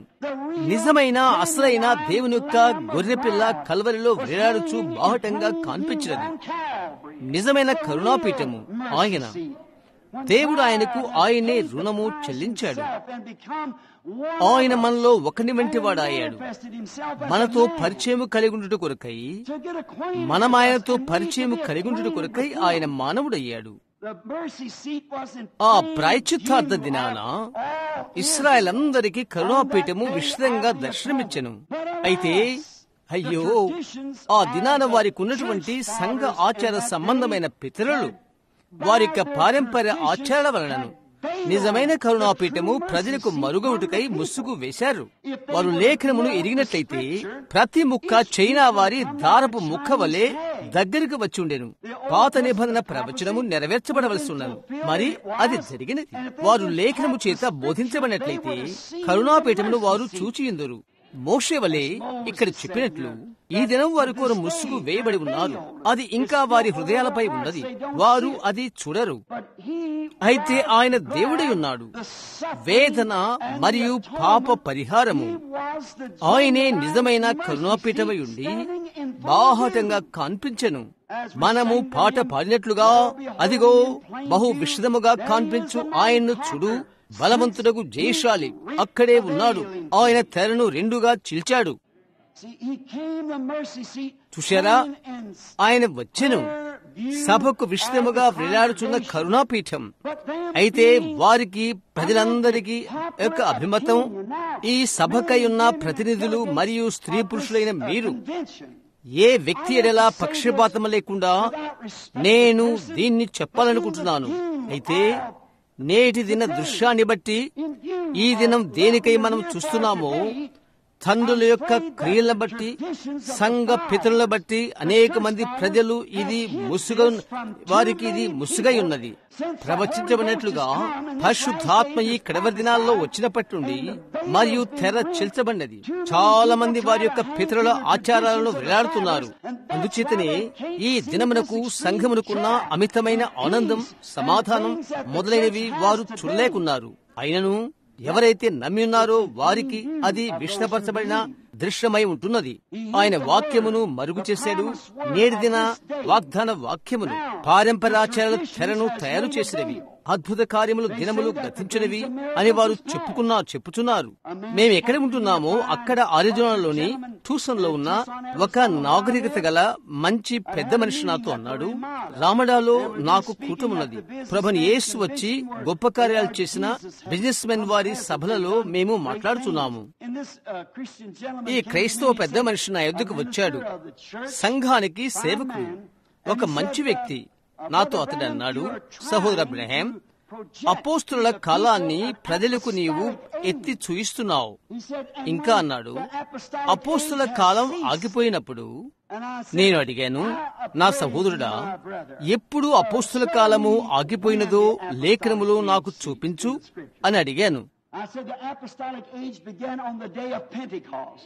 నేను చెప్పాను, అపోస్తుల కాలము పెంతెకోస్తు దినమున ఆరంభమైనది. పేతురు పెంతెకోస్తు దినమున అన్నాడు, ఈ వాగ్దానం మీకును మీ పిల్లలకును దురస్తులందరికీ, అనగా ప్రభు అయిన మన దేవుడు పిలిచిన వారందరికీ చెందును. ఎప్పుడది ఆగిపోయినది? దేవుడు ఇంకా పిలుచుచున్నట్లయితే, అలాగైతే అపోస్తుల కాలము ఇంకా కొనసాగుచున్నది. అప్పుడు ఏ విధంగా ఉండెనో అదే విధముగానే పెద్దల ఆచారముల ద్వారా అనేక మందిని అక్కడే గుడ్డివారిగా చేయుటకు ప్రయత్నిస్తున్నారు. ఆ ప్రజలు ఎంతగానో ఉల్లాసపరిచి ఎంతగానో ఉత్తేజపరచుదురో నీవు చూడలేవు. ఈ యొక్క మహాసభలు వారికి అంతగా ఒక వింత బంతుల వలె ఎంతగానో వింతైన విషయాల వలె ఉంటవి. ఎందుకనగా వారు అడ్డంకులను పగలగొట్టుట వారు చూశారు కాబట్టి. ఈ గడి యొక్క ప్రత్యక్షపరచబడిన వాగ్దానము ప్రజల ఎదుటనే ప్రత్యక్షమౌట వారెక్కడ చూచిరో అట్టి దేవుని సన్నిధానంలోకి ఆ అడ్డ తెరలను వారు పగలగొట్టారు. దేవుడు వాగ్దానం చేసింది వారు చూశారు. యోవేలు 2:28లో ఆయన వాగ్దానం చేశాడు, అంత్య దినములలో ప్రజల మీద కడవరి వర్షము పంపించెదను అని. గ్రీకు మాట కెనోష్ అనగా అర్థం ఆయన తనకు తాను ఖాళీ చేసుకుంటా అని అర్థం. ఒకరి లోపల ఒకటి ఉంటే అది ఆయన ఖాళీ చేసెను అని ఆ విధముగా కాదు ఆ భావం. కాని ఆయనను బయటకు కృమ్మరించుకున్నాడు. ఆయన మారిపోయాడు. ఆయన ఎన్మార్ఫ్. ఆయన ఏమై ఉండెనో దాని నుండి ఆయన ఏమై ఉన్నాడో అందులోకి ఆయన మారాడు. ఆయన స్వభావాన్ని ఆయన మార్చుకోలేదు. అయితే పెంతెకోస్తు దినమున మనుష్య కుమారుని నుండి ఆయనే దేవుని కుమారుడుగా మారాడు. ప్రజలతో ఆయన రాలేదు, ప్రజల లోపలకు ఆయన వచ్చాడు. చూశారా? ఒకే దేవుడు ఈ గొప్ప యుగములోకి ఆయన పరిచర్య కొనసాగించుకోవటానికి ఆయన వచ్చాడు. బైబిల్ గ్రంథములో ఆయన ప్రవచించాడు, ఇదనగా ఒక దినము వచ్చును, అది పగలు కాదు రాత్రి కాదు, అయితే అస్తమయ కాలమున వెలుతురు కలుగును. సూర్యుడు భౌగోళికంగా తూర్పున ఉదయిస్తాడు, పశ్చిమన అస్తమిస్తాడు. అది ఎల్లప్పుడూ ఒకే సూర్యుడు. కుమారుడు వాగ్దాన వాక్యములో బయలుపరుచుకొనుటలో ఇశ్రాయేలుకు తూర్పు ప్రజలకు ఆయన బయలుపరుచుకున్నాడు. మబ్బుతోనున్న దినము మనకున్నది. మనము సంఘాలు తయారు చేయుటకు, సంఘశాఖల కట్టుటకు, వాటిలో చేరుటకు, లోపలికి వచ్చుటకు, చిన్నపిల్లలను ముద్దు పెట్టుకుంటానికి, ముసలి వాళ్ళను పెళ్లి చేసుకుంటానికి, మృతులను పాతిపెట్టుటకు మొదలగునవి చేయుటకు దిద్దుబాటు కర్తల కాలంలో తగినంత వెలుతురు మనకున్నది. అయితే అస్తమయ కాలములో వెలుతురు ఉండును. ఆయన చెప్పాడు, అస్తమయ కాలమున ఏ లేఖనము విడిపోదు. అదే కుమారుడు పెంతెకోస్తు దినమున ఆయనకు ఆయనే పోయబడిన కెనోస్. అదే కుమారుడు అస్తమయ కాలమున అదే విషయాన్ని చేయుదని వాగ్దానం చేశాడు. అవునా? అది వాగ్దాన ప్రకారముగా ఉంటుంది. కూర్చుని ఒకటిగా కలుపు, ఏమి జరుగుతుందో చూడు, మరియు ఆయన ఏమి వాగ్దానం చేశాడో చూడు. మనం ఎక్కడున్నామో అప్పుడు చూస్తావు. విషయాన్ని ఏకం చెయ్యి. ఈ మహాబలవంతుడగు ఈ ఒక్కడు బయలుపరచబడుట నీవు చూడగలుగుతావు. పారంపర్యాచారాలు ప్రజలు గుడ్డివారినిగా చేసినవి, తిరిగి ప్రవచింపబడిన ఈ ఘనమైన విషయాలకు గుడ్డివారినిగా చేసినవి. మోషే అగ్నితోనున్న కొండ పై నుండి దిగివచ్చునప్పుడు ఆ దృష్టాంతము ఎంతటి రమ్యమైనదో. మోషే ఐగుప్తులోకి వెళ్లిపోయి నేను ఉన్నాను అనువాడు అను పేరుతో ప్రభువైన దేవుడు తనను దర్శించి ఉన్నాడని సంఘపు పితరులకు తెలియచెప్పాడు. ఆ పేరు వర్తమాన కాలములకు సంబంధించినది. నేను ఉంటిని, నేను ఉందును అని కాదు, అయితే నేను ఉన్నాను. ఎప్పుడూ ఒక్కటే, నిన్న నేడు మరియు యుగములు ఒక్కడే రీతిగా ఉన్నాడు. ప్రస్తుత కాలము అది హెబ్రీ 13:8లో నిన్న నేడు యుగములు ఒక్కడి రీతిగా ఉన్నాడు అను దానికి పోలిక. అది ఇంకా ప్రవచించబడిన వాక్యమే.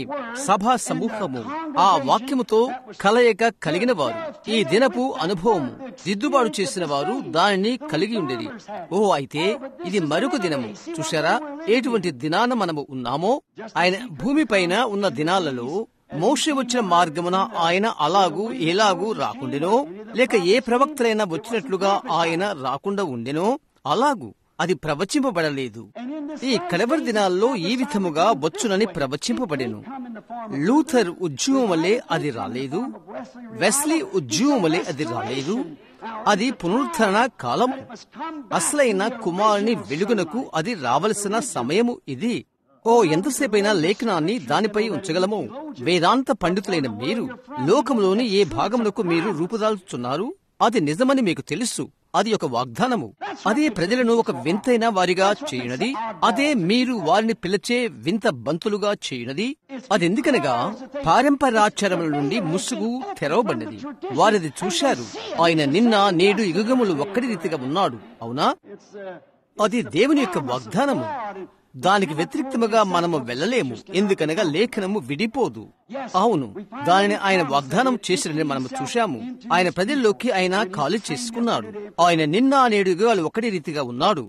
మోషే ఐగుప్తులోకి వెళ్లిపోయి ఇది తెలియపరిచిన తర్వాత అదే అగ్నిస్తంభములో సినాయి కొండపైకి వచ్చుడు ద్వారా అగ్నిలో దిగివచ్చి తండ్రి అతని వర్తమానమును రుజువుపరిచాడు. మనమది గమనించామా? ఎవరైతే వాగ్దానమిచ్చారో ఆయనే వాక్యముతో తొడుకొని వచ్చాడు. ఆయన యొద్ద ఆజ్ఞలు ఉన్నవి. ఆజ్ఞలు వాక్యమై ఉన్నవి. వాక్యం ఎన్నడూ ఇంకా ప్రజల యొద్దకు రాలేదు. కాబట్టి ఎల్లప్పుడూ కూడా వాక్యము ప్రవక్త యొద్దకే వచ్చును. ఆయన ఆ గడియకు ప్రవక్త అయి ఉండెను. ఏ విధముగా యేసు వాక్యమై ఉండెనో అలాగూ యోహాను ఒక ప్రవక్త. నీటిలో యేసు అతని యొద్దకు నీటిలోకి వచ్చెను. ఎందుకనగా వాక్యము ఇలాంటి పొరపాటు లేకుండా ఎల్లప్పుడూ ప్రవక్త యొద్దకే వచ్చును. చూశారా? దాని యొద్దకు వాక్యం వచ్చును. కాబట్టి మోషే వాక్యం అనగా ఆజ్ఞలు అతని యొద్దకు వచ్చెను. అవి అతని యొద్ద ఉండెను. ఎందుకని? వాక్యము ఇవ్వబడక ముందు, ప్రత్యక్షము కాకముందు మోషే తన ముఖం మీద ముసుగు వేసుకునవలసి ఉండెను. ఎందుకనగా వాక్యము సంపూర్ణంగా ప్రత్యక్షము కాలేదు. కాబట్టి ఒకటి జరిగినదని వారికి తెలుసు, అయితే అదేంటో వారికి తెలియదు. ఉరుములు, గర్జనలు, మోషే మాతో మాట్లాడును, దేవుడు కాదు అని వారు చెప్పు వరకు దేవుడు చెప్పాడు, సరే నేనది చేస్తాను. ఇప్పటి నుండి నేను ఇక ఈ విధముగా కనబడను.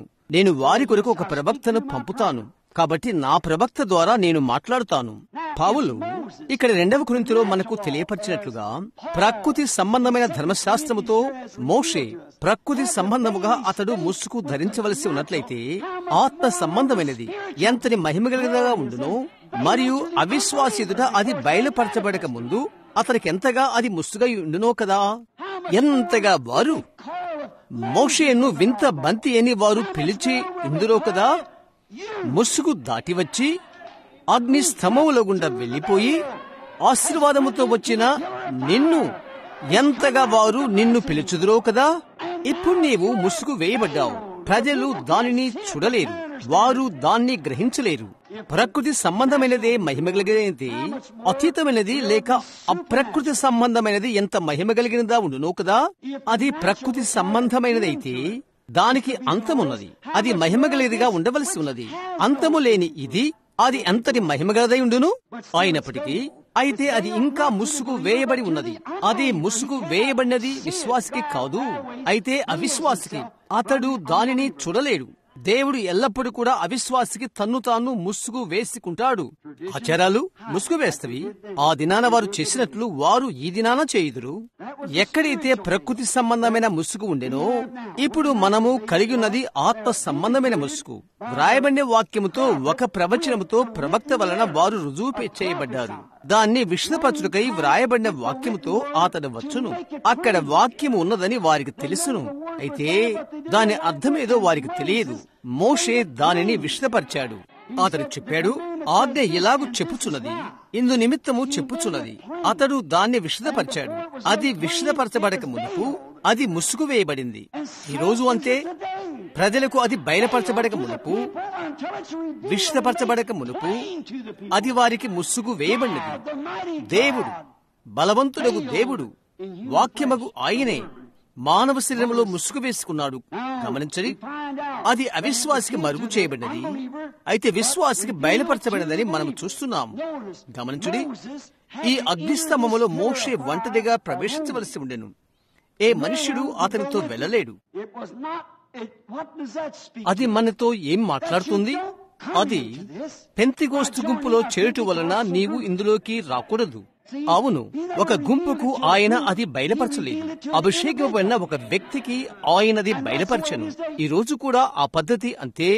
నేను సంఘానికి సంబంధించిన వాడను, నేను దీనికి సంబంధించిన వాడను అని నీవు చెప్తావు, అయితే అది పనిచేయదు. చూశారా? ఎవరైనా కాని మోషేను వెంబడించ ప్రయత్నించినా, దానిని అనుకరణ చేయగూరినా అది మరణమవుతుంది. ఈ రోజు అది అంతే. అనుకరణ చేయ ప్రయత్నిస్తే ఆత్మీయ మరణం.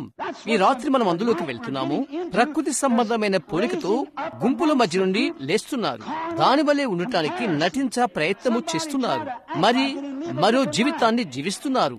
త్రాగుతున్నారు, పొగ త్రాగుతున్నారు. స్త్రీలు వారికి ఇష్టమొచ్చేట్లు జీవిస్తున్నారు. లోకం వల్లే ఉంటున్నారు. ఇంట్లో ఉండి టెలివిజన్లు చూస్తారు. లోకం వల్లే విషయాలు కలిగి ఉంటారు. ఇంకా పెంతికోస్తు వారిని పిలుచుకుంటారు. ఒక అసలైన దానిని అనుకరణ చేయుటకు ప్రయత్నిస్తారు. వారికి ఇంకా అది బయలుపరచబడలేదు. అది బయలుపరచబడినప్పుడు అది మహిమగలదవుతుంది. అందులోకి నీవు నడిచినప్పుడు ఒకటి జరుగుతుంది. నీవు ముసుగుగా మారావు. అది పనిచేయదు. దాన్ని అనుకరణ చేయుట మరణం. మోషే యొక్క ముసుగు అతడు ప్రజలకు జీవమగల వాక్యమై ఉండెను. ఈ రోజు ముసుగు వేయబడిన వారు ఆ విధముగానే ఉన్నారు. వారు మనుషులందరూ చదువుకొని వ్రాయబడిన పత్రికలై ఉన్నారు. క్రొత్త పత్రికలు కాదు, వ్రాయబడి ఉండి ప్రత్యక్షపరచబడినది. ఎవరైతే వాక్యము నమ్మి మరియు ఈ దినపు వాగ్దానము నమ్మి ఉన్నారో వారు సమస్త శరీరుల మీద దేవుడు ఆయన ఆత్మను కుమ్మరించునని నమ్ముతారో వారు వ్రాయబడిన పత్రికలు. ఒక వ్యక్తి ప్రకృతి సంబంధంగా దానిని అనుకరణ చేయుటకు ప్రయత్నము చేస్తే అది త్రిప్పి కొడుతుంది. నీ యొక్క జీవితం నీవెవరో చూయిస్తుంది. ఒకప్పుడు ఒక బాలుడు ఉన్నాడు. అతడు ఒక ఇబ్బందిలో పడిపోయాడు. అతడు మంచి బాలుడు. అయితే అతడు కోర్టుకు వెళ్ళాడు. న్యాయాధిపతి అన్నాడు, నేను నిన్ను నేరస్తునిగా కనుగొన్నాను. జీవిత ఖైదుతో నీకు శిక్ష విధించవలసి ఉన్నది అని చెప్పాడు. నా వ్యాజ్యాన్ని నేను వాదించుకుంటాను అని అతడు అడిగాడు. నా వివరాలను నేను చూస్తాను అని అన్నాడు. నీకెటువంటి వివరణ పత్రాలు లేవు. నీ వివరణ పత్రము నిన్నిదే తీర్పు తీర్చినదో అది ఆ విధంగా ఉన్నది. ఈ రోజు సంఘము అది ముందుకు సాగుకున్నట్టుకు అది హేతువు. ఆ వివరణ చేయబడినది అది అబద్ధం. మనమెంతగానో సమర్పణ చేసుకోవలసి ఉంటున్నది. మనం దేవుని యొక్క ప్రతి మాట నమ్మవలసి ఉన్నది. వాక్యము మన ఎడల ఎంతో నిజమవు వరకు మనము వెతకవలసి ఉన్నది. చూస్తున్నారా? ప్రవేశించకుండా ఏది మనల్ని ఆపుతుందో అదే వివరణ.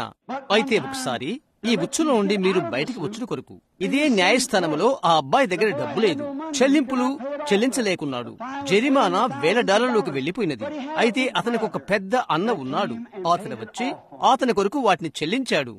మనకు ఒక పెద్ద అన్న ఉన్నాడు, యేసు, దేవుని యొక్క కుమారుడు. మనము కేవలము నమ్మి ఆయనతో పాటు తెర లోపల ప్రవేశించగలిగితే ఆయన వచ్చి మనకై చెల్లిస్తాడు. ఆయన మన మోషే అయి ఉంటున్నాడు. ఈ దినాన యేసు మనకు మోషే యొక్క ముసుగు ప్రజలకు జీవవాక్యమై ఉండెను. ఈ రోజు యేసు ముసుగుతో ఉండుట అది ప్రజలకు సజీవమైన వాక్యము. అనగా యేసు సంఘములో ఉన్నాడు. పరిశుద్ధాత్మ దేవుని కుమారుడు ప్రజలలో ఉండి ఈ దినపు వాగ్దానాన్ని బట్టి వాక్యము బయలుపరచుట, ఖచ్చితంగా అదే చేయుట. ఇప్పుడు అదే జ్ఞాపకముంచుకో. మోషే ఇది చేశాడు. అది ప్రత్యక్షపరిచాడు. ఇది లోకమంతటికి కాదు. అయితే నిర్గమ ప్రజలకు మాత్రమే. ఎవరైతే నిర్గమంలోకి వచ్చెదరో ఆ ఒక్క తరగతి ప్రజలకు చేశాడు. ఈ యొక్క దినాన పరిశుద్ధాత్మ దైవిక స్వస్థత సరికాదు అని చెప్పే ప్రజల ఎదుట వైద్యుడు నాతో మాట్లాడాడు. చిన్న స్త్రీని గురించి. అక్కడ 4 లేక 5 ఉన్నవి. మరణ బిందువుపై పడి ఉండేది. గంటలే వారికి సమయం ఇచ్చారు. మరి పరిశుద్ధాత్మ వారిని స్వస్థపరిచాడు. వైద్యుడు అతను గురించి ప్రశ్నించాడు, ఇది ఎలాగ జరిగినది అని అడిగాడు. అతడు అన్నాడు, అది నా యొక్క వ్యాధిగ్రస్తుడు. అది అవును. ఇప్పుడైతే అది దేవునిది. అది ఇప్పుడు ఆయన యొక్క ఆధీనము. అవును. కాబట్టి విషయాన్ని మీరు చూడండి. దేవుడు ఒక నిర్గమనకు పిలుచుచున్నాడు. ఎవరైతే అనుకరణ చేయుటకు సంఘములో చేయుటకు ప్రయత్నిస్తూ మాంసపు తెర అవతల ఉన్నారో అట్టివారిని, మెథడిస్ట్ కాదు, బాప్టిస్ట్ కాదు, ప్రెస్బిటేరియన్ తదితరమైన వారు కాదు, పెంతికోస్తు సంఘములను. అది ఒక వ్యక్తిగత కార్యము. అది దేవునికి నీకు సంబంధించినది. నీవు లోపలికి వెళ్ళవలసి ఉన్నది. నీ గుంపు కాదు, నీ సంఘము కాదు, నీ కాపరి కాదు. అయితే వెళ్ళవలసి ఉన్నది నీవే. మోషే అతడు బయటకు వచ్చిన తర్వాత అతని యొక్క మరొక గుణమును మీరు గమనించాలని నేను కోరుతున్నాను. అతడు ప్రవక్త ఉండి కూడా, ఒక గొప్ప మనుషుడై కూడా, వాక్యముతో అతడు బయటికి వచ్చినప్పుడు అతడు మారిపోయినట జనులు చూశారు. అతనికి ఒకటి జరిగినది. ఆ కాలానికి సంబంధించిన రుజువు చేయబడిన వాక్యముతో అతడు బయటికి వచ్చినప్పుడు అవి ఆజ్ఞలు. అతడు మార్పు చెందిన మనుషుడై ఉండెను. ఇలాంటి కూటాలలో నిన్ను చూచి నవ్విన మానవ ముసుగు వెనుక నుండి నీవు వచ్చినప్పుడు దైవిక స్వస్థను గూర్చి ఎవరైతే అభ్యంతరపడ్డాడో అద్భుత కార్యాల దినాలు గతింపుంచిపోయినవని చెప్పును. అక్కడ ఉన్న మానవ ముసుగు దగ్గర, ఆచారయుక్తమైన ముసుగు వెనుక నీవు ఆగిపోయావు, నీవు రాలిపోయావు. ఒకటి నీకు జరిగిందని ప్రతి ఒక్కరికి తెలుసు. మన యొక్క గౌరవనీయులైన సహోదరుడు జిమ్ బ్రౌన్ వలె చాలా మంది ప్రెస్బిరియన్లకు తెలుసు ఒకటి అతనికి జరిగినదని. అది నేను ఊహిస్తున్నాను, ఎందుకనగా అతడు పారంపర్య ఆచారాల ముసుగు వెనుక నుండి వచ్చాడు. ప్రజల్లో అతడు ఒకటి చూశాడు, అది అతని ఆకర్షించినది. ముసుగు వెనుక నుండి అతడు వచ్చాడు. ముసుగు వెనుక నుండి నీ వచ్చినప్పుడు ప్రజల యొక్క సంపూర్ణ దృశ్యములో నీ ఉంటావు. ఒకటి నీకు జరుగుట వారు చూడగలిగినట్లు. ముసుగు వేయబడిన వాక్యము అవిశ్వాసికి, అయితే విశ్వాసికి సంపూర్ణంగా దృశ్యమవుతా. యేసుక్రీస్తు నిన్న నేడు యుగ యుగాలు ఒక్కటి రీతిగా ఉన్నాడు. ఆ తరువాత ఆయన దేవుడై ఉన్నాడు. వారి యొక్క దినాలలో ఒక మనుష్యుడగు, ఆయన కుమారుడగు యేసుక్రీస్తులో ఉన్నది, అది దేవుడు. మనం అది నమ్ముతున్నాం.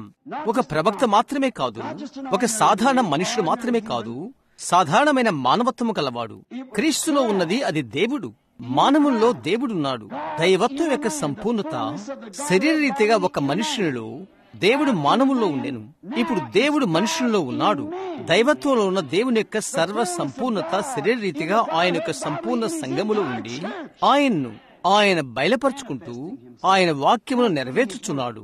అన్ని కాలాలలో దేవుడు దానిపైన చర్మమును కలిగి ఉన్నాడని మనము చూస్తున్నాము. ఆయన దేవుడు తెర వెనకాల లేక ముసుగు వెనకాల దాగుకొని ఉన్నాడు. దక్షిణాన్ని జరిగినటువంటి ఒక చిన్న కథ నాకు జ్ఞాపకం వస్తుంది. కనుక అక్కడ ఒక క్రైస్తవ గృహం ఒకటి ఉన్నది. ఈ క్రైస్తవ గృహంలో వారు దేవుని నమ్మారు. అన్ని ఇబ్బందుల నుండి దేవుడు వారిని కాపాడుతాడని వారు తలంచారు. అది అలాగున ఆయన చేయును. వారికి ఒక చిన్న పిల్లవాడు, సుమారు 7 లేక 8 సంవత్సరాల వయసు గల ఒక బాలుడు ఉన్నాడు. ఆదివారం బడికి అతను వెళ్ళాడు. చాలా మంచి చిన్న పిల్లవాడు. అయితే తుఫాన్లంటే అతనికి భయం ఉండేది. ప్రత్యేకించి మెరుపులు మెరుస్తున్నప్పుడు భయపడేవాడు. గడిచిన దినాన నేను దీన్ని ఒక మనుషునికి చెప్పాను. సుమారు ఒక మనుషుడు స్వస్థత పొందుతుండగా ఈ ముక్క బయటికి వచ్చినది. ఇదే దైవ సేవకుడు అన్నాడు, సహోదరు అబ్రహాం, నీలో నుండి వారు దేవుని తయారు చేస్తున్నారు. అతడు ఒక విమర్శకుడు కనుక కొద్దిగా దానిని నేను ఒక విధంగా తెంచాలనుకున్నాను. కొద్దిగా మాత్రమే, గాయపరచాలని కాదు, కొద్దిగా. ఆ విధంగా ఉండుట లేఖనానికి ఎంతో దూరం కాదా అని అన్నాను.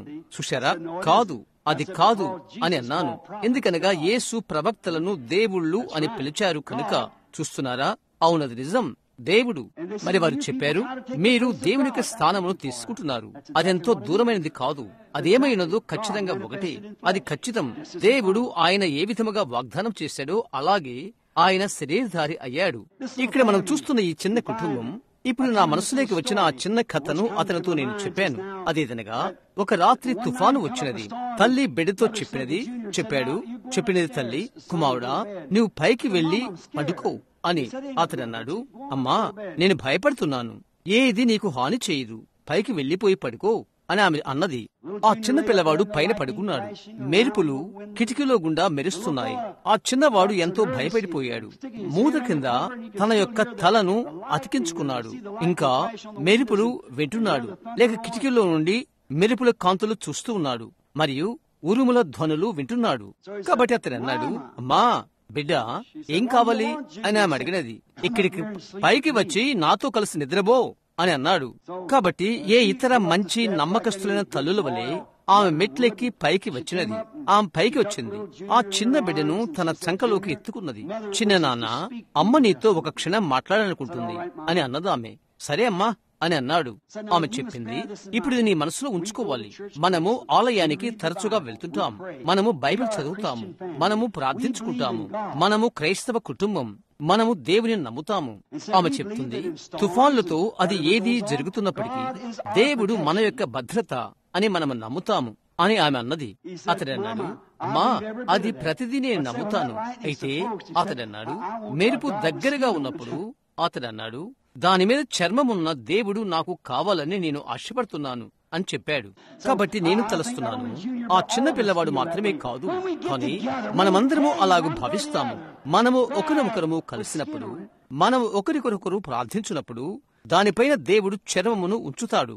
ఇక్కడ మనం చూస్తున్నాం, దేవుడు తనపైన ఎల్లప్పుడూ చర్మమును కలిగి ఉన్నాడు అని. మోషే ఆయన చూచినప్పుడు ఆయన పైన చర్మము కలిగి ఉన్నాడు, మనుష్యుల వలె కనిపించాడు.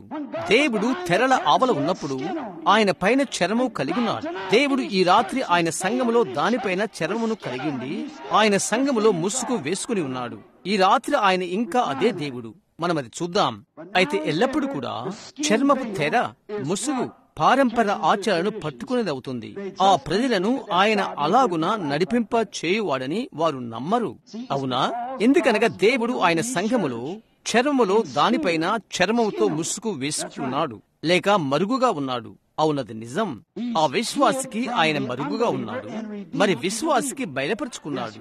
అవునండి, వారి యొక్క ఆచారాల ముసుగు, పెద్దల ఆచారాలు మరియు వాక్యము బహుశా ఈ రోజు విరగొట్టబడినవి, ఆ తర్వాత బాహటంగా కనిపిస్తున్నవి. మనం ఆయన చూస్తున్నాము. మానవ శరీరములో మరలా దైవత్వమును చూస్తున్నాము. హెబ్రీ 1 ఇలాగూ చెప్పుచున్నది. ఇంకా ఆదికాండం 18 జ్ఞాపకముచ్చుకోండి. దేవుడు ఒక మనుషుడై నిలబడి భుజిస్తూ అబ్రాహాముతో మాట్లాడుతున్నాడు. వెనకాల శారా గుడారంలో ఉండి ఏం చేస్తుంది చెప్పాడు. సదమ దినాల్లో ఎలాగుండునో మనిషి కుమారుని రాకడి యందును అలాగుండును అని యేసు చెప్పాడు. దైవత్వం మరలా మానవ శరీరంలో మరుగు చేయబడుట, లేక ముసుగు వేయబడుట. ఇప్పుడు జ్ఞాపకముచ్చుకోండి, దేవుని కుమారుడు బయలుపరచబడినప్పుడు అని యేసు చెప్పలేదు. లూకా 17వ అధ్యాయము 20-21 వచనము. అక్కడ మరొక చోట అనుకుంటాను ఆయన చెప్పాడు, మనిషి కుమారుడు ప్రత్యక్షమవునప్పుడు అని. మనిషి కుమారుడు తిరిగి సంఘములో మానవుల్లో బయలుపరచుకుంటా, దేవుని కుమారుడుగా కాదు, తిరిగి మనిషి కుమారునిగా కడవరి దినాల్లో మరలా ఆయన సంఘములో దేవుని యొక్క వాగ్దానములలో ఆయన వాగ్దానం చేసినట్లు మనం కనుగొంటున్నాము. పాత నిబంధనలు మరో విషయాన్ని మనం గమనిస్తున్నాము. ఇక్కడ నిర్గమకాండంలో లేఖనం నా యుద్ధ ఉన్నది. అదేదనగా సముద్ర వత్సలపు తోళ్లు అవి ఏం చేసినవి? దేవుని యొక్క మహిమ ప్రజలకు కనబడకుండి అలాగ దాచిపెట్టినవి. సముద్ర వత్సల తోళ్లు ప్రజలు అది చూడలేరు కూడా. దేవుని యొక్క మహిమ తోళ్లు లేక చర్మము వెనక ఉండెను. ఇప్పుడు దేవుని యొక్క మహిమ నీ చర్మము వెనకాల ఉన్నది. అవునది నిజం. పారంపర్య ఆచారాలు అది చూడవు. ఎక్కడైతే ఆయన వాక్యముండెనో అక్కడ ముసుగు లోపల అది ఉంది. అక్కడ వెనుక ఆ చర్మము లోపల ఏముండెను అనగా సముద్రవత్సలపు తోళ్లు వెనుక ఏముండెను? అక్కడ మనం అది చూచి అపేక్షించినట్లుగా ఎట్టి స్వరూపము లేదు.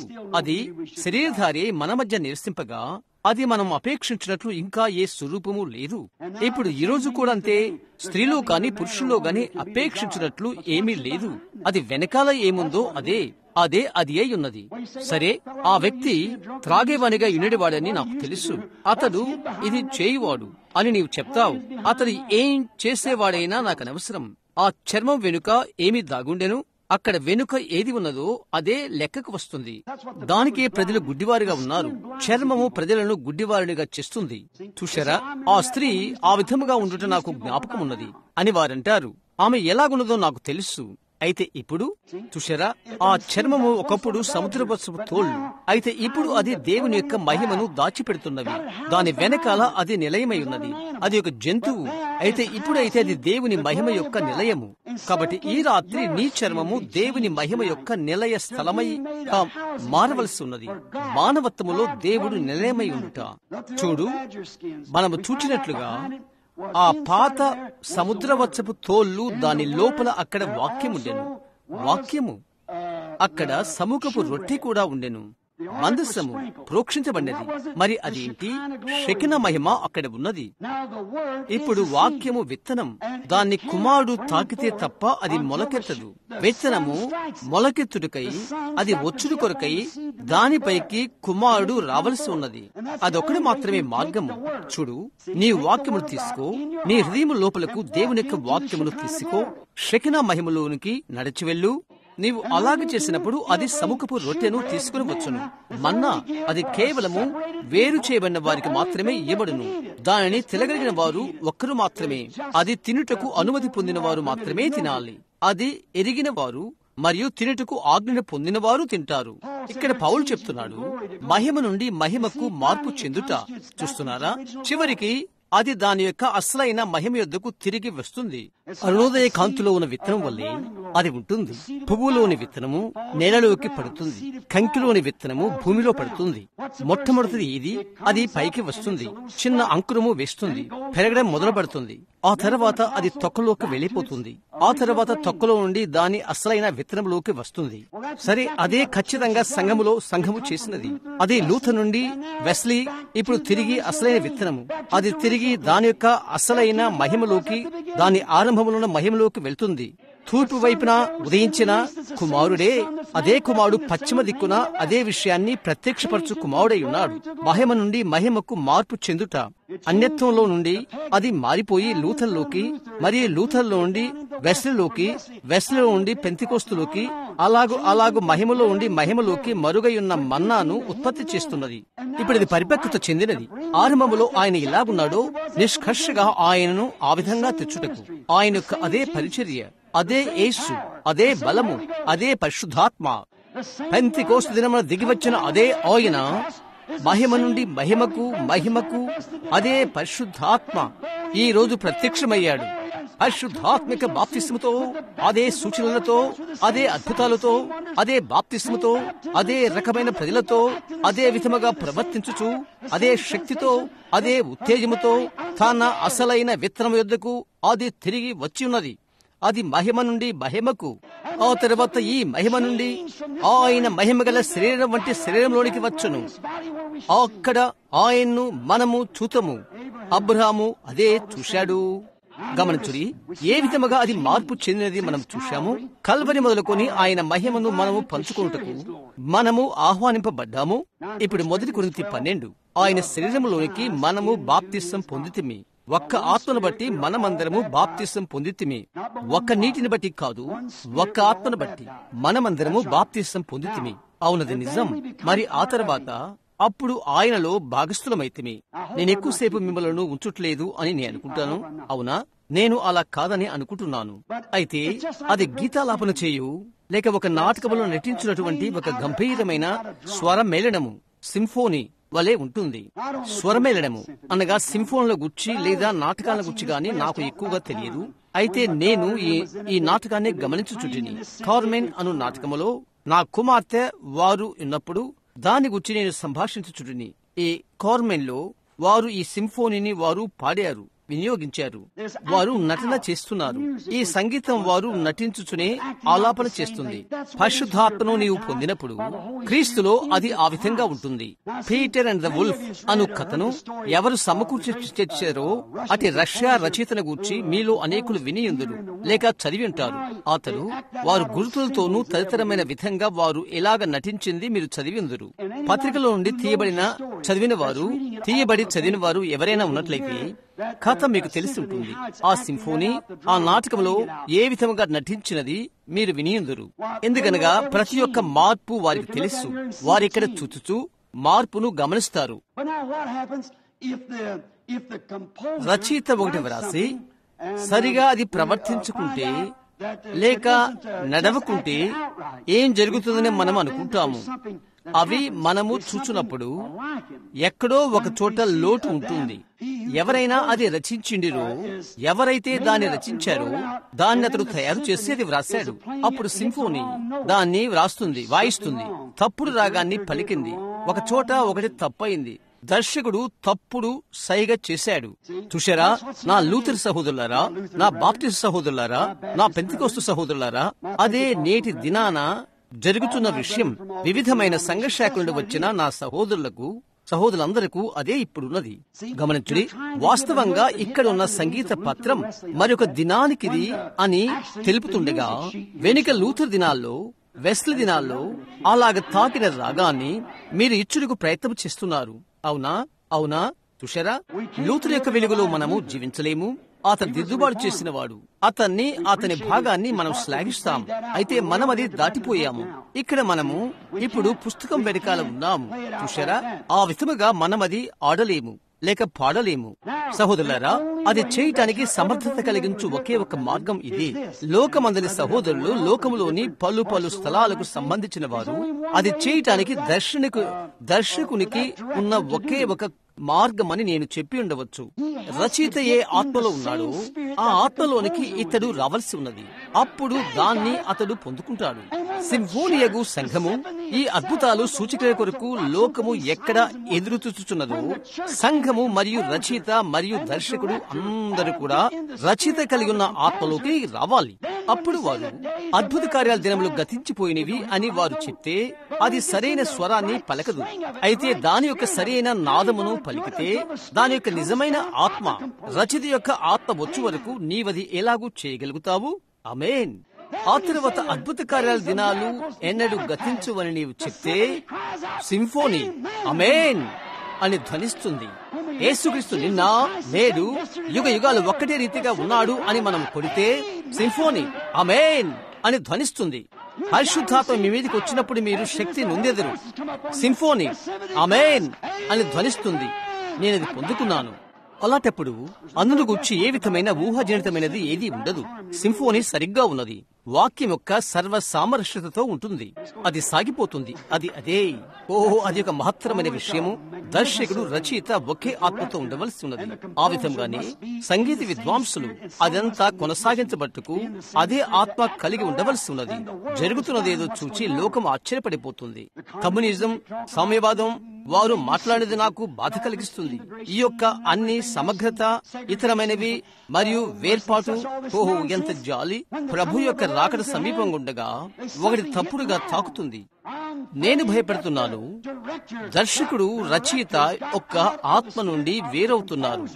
మనము రచయిత యొక్క ఆత్మను పొందినప్పుడు బైబిల్ చెప్పినట్లు అసలైన దేవుని శక్తి అది. పూర్వకాలమందు మనుషులు పరిశుద్ధాత్మల ప్రేరేపించబడిన వారై ఈ బైబిల్ గ్రంథమును రాశారు. చైనా వారి యొక్క కాగితపు ఆ రెండు ముక్కలు కలిసిపోవుట మీరు చూస్తారు. ఏ విధముగా దేవుని యొక్క బైబిల్ విశ్వాసి కలిసిపోవునో అలాగు. ఎందుకనగా అవి రెండు ఒకే ఆత్మతోనున్నవి. అవి రెండు ఒకే వస్తువు. సరిగ్గా క్రమంగా అవి కలిసిపోయినవి. ఈరోజు మనకు కావలసినది దర్శకులు. అవునది నిజం. తిరిగి వాక్యం వద్దకు, అది ఎలాగూ చెప్పబడిందో అక్కడకు. అప్పుడు నీవు దేవునిగా చూస్తావు. అదే ముసుగు తీయబడుట.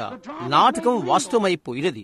ఈ రోజు వారంటారు, సరే ఆయన చరిత్రకారుడైన దేవుడు, ఆయన ఎర్ర సముద్రాన్ని దాటాడని మనకు తెలుసు. ఇదంతా ఆయనే చేశాడు. హెబ్రీ బాలుతో ఆయన మండుచున్న అగ్నిలో ఉండెను. ఆయన ఈ రోజు ఆ విధముగా లేనట్లయితే చరిత్రకారుడైన దేవునితో మేలేంటి? అవునా? దేవుడు ఆయన ఏం చేశాడో దాన్ని ఘనపరుస్తూ, ఆయన ఏమి చేయనో అని ఆలోచించేస్తూ, ఆయన చేయుచున్న దాన్ని ఎరుగని అవివేకగా ఉంటున్నాడు. అలాగా చేయుటను మానవుల్లో ఉన్న న్యాయం. నా సహోదరులారా, ఈరోజు అలాగే ఉన్నది. అది అలాంటి విషయమే. మనం వెనక్కి వెళ్లిపోయి సింఫోనీ సరిగా వాయించడం, వ్యవహారిక చేయడం, దాన్ని తీసుకుని వద్దాం. అక్కడే లోకము వారు చూచున్నట్లు చేద్దాం. యేసు చెప్పాడు, ఈ భూమి నుండి నేను పైకెత్తబడినట్లా నా ఎద్దుకు అందరినీ ఆకర్షించుకొందును. ఆయన నిన్న నేడు యుగ యుగాలు ఒక్కడే రీతిగా ఉన్నాడు. సంగీత విద్వాంసులోనూ రచయితతోనూ కలిసి దర్శకులు సరైన ఆత్మను పొందని ప్రతిదీ సరి అవుతుంది. ఆ తర్వాత అందును గూర్చి మనకెలాంటి కల్పిత పనులుండవు. అప్పుడు ఆయనతో మనము గుర్తించబడతాము. హెబ్రీ 13 ఏమి చెప్తుంది?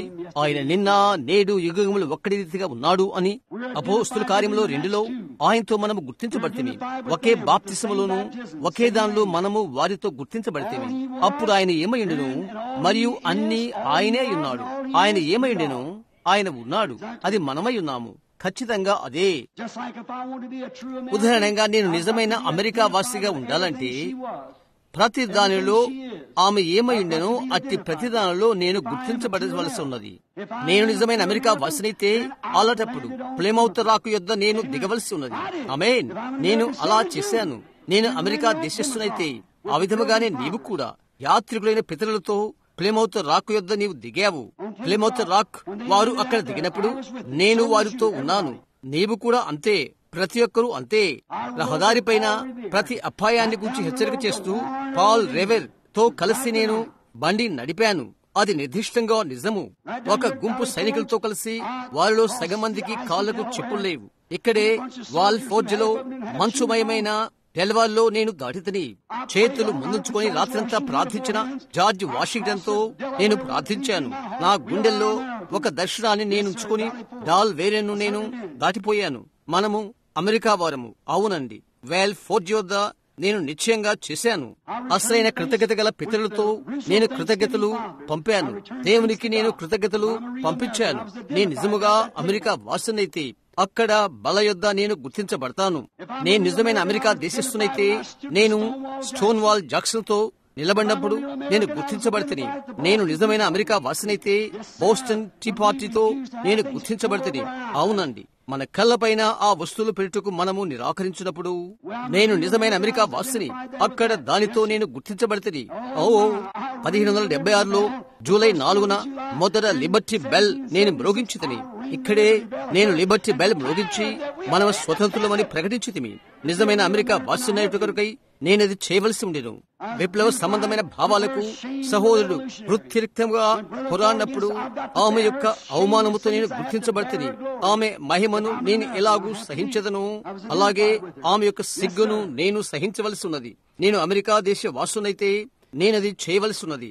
ఆమెతో నేను గుర్తించబడవలసి ఉండేను. అవునండి, లింకన్ తన ప్రసంగాన్ని చేసినప్పుడు అక్కడ గెటిస్బర్గ్ యొద్ద నేను గుర్తించబడితే, అవునండి, రక్తంతో తడిచిన సైనికుల దేహాలు అక్కడ పెట్టబడినప్పుడు వేక్ ఐలాండ్ లో నేను గుర్తించబడితే, వేక్ ఐలాండ్ లో నేను నిలబడితే, గౌం పైన ఆ జెండా ఎగురవేయట నేను సహకరించుతని. నేను నిజమైన అమెరికా వాడను. ఆమేన్. ఆమె ఏమైనదో అదంతా నేనే. దాన్ని బట్టి నేను గర్విస్తాను. నేను నిజంగా అమెరికా అంతా ఏమై ఉండునో, ఆమె ఏమై ఉన్నదో, ఆమె అమెరికా వాణిగా, ఒక అమెరికా వాణిగా నేనింకా అదే ఉన్నాను. ఆమెలోనున్న ప్రతిదీ నేనై ఉండవలసి ఉన్నది. ఎందుకనగా ఆమెతో నేను గుర్తించబడితేనే. అలాంటి విషయమే ఒక నిజమైన క్రైస్తవుడై ఉండి దానితో నీవు గుర్తించబడవలసి ఉన్నది. నేను మోషతో ఉండి బోధించాను, లేక ఒక నిజమైన క్రైస్తవునిగా నేను నుడి కొరకై నోహువుతో ఉండి రాబోచున్న తీర్పును గుర్చి ప్రజలకు నేను హెచ్చరిక చేశాను.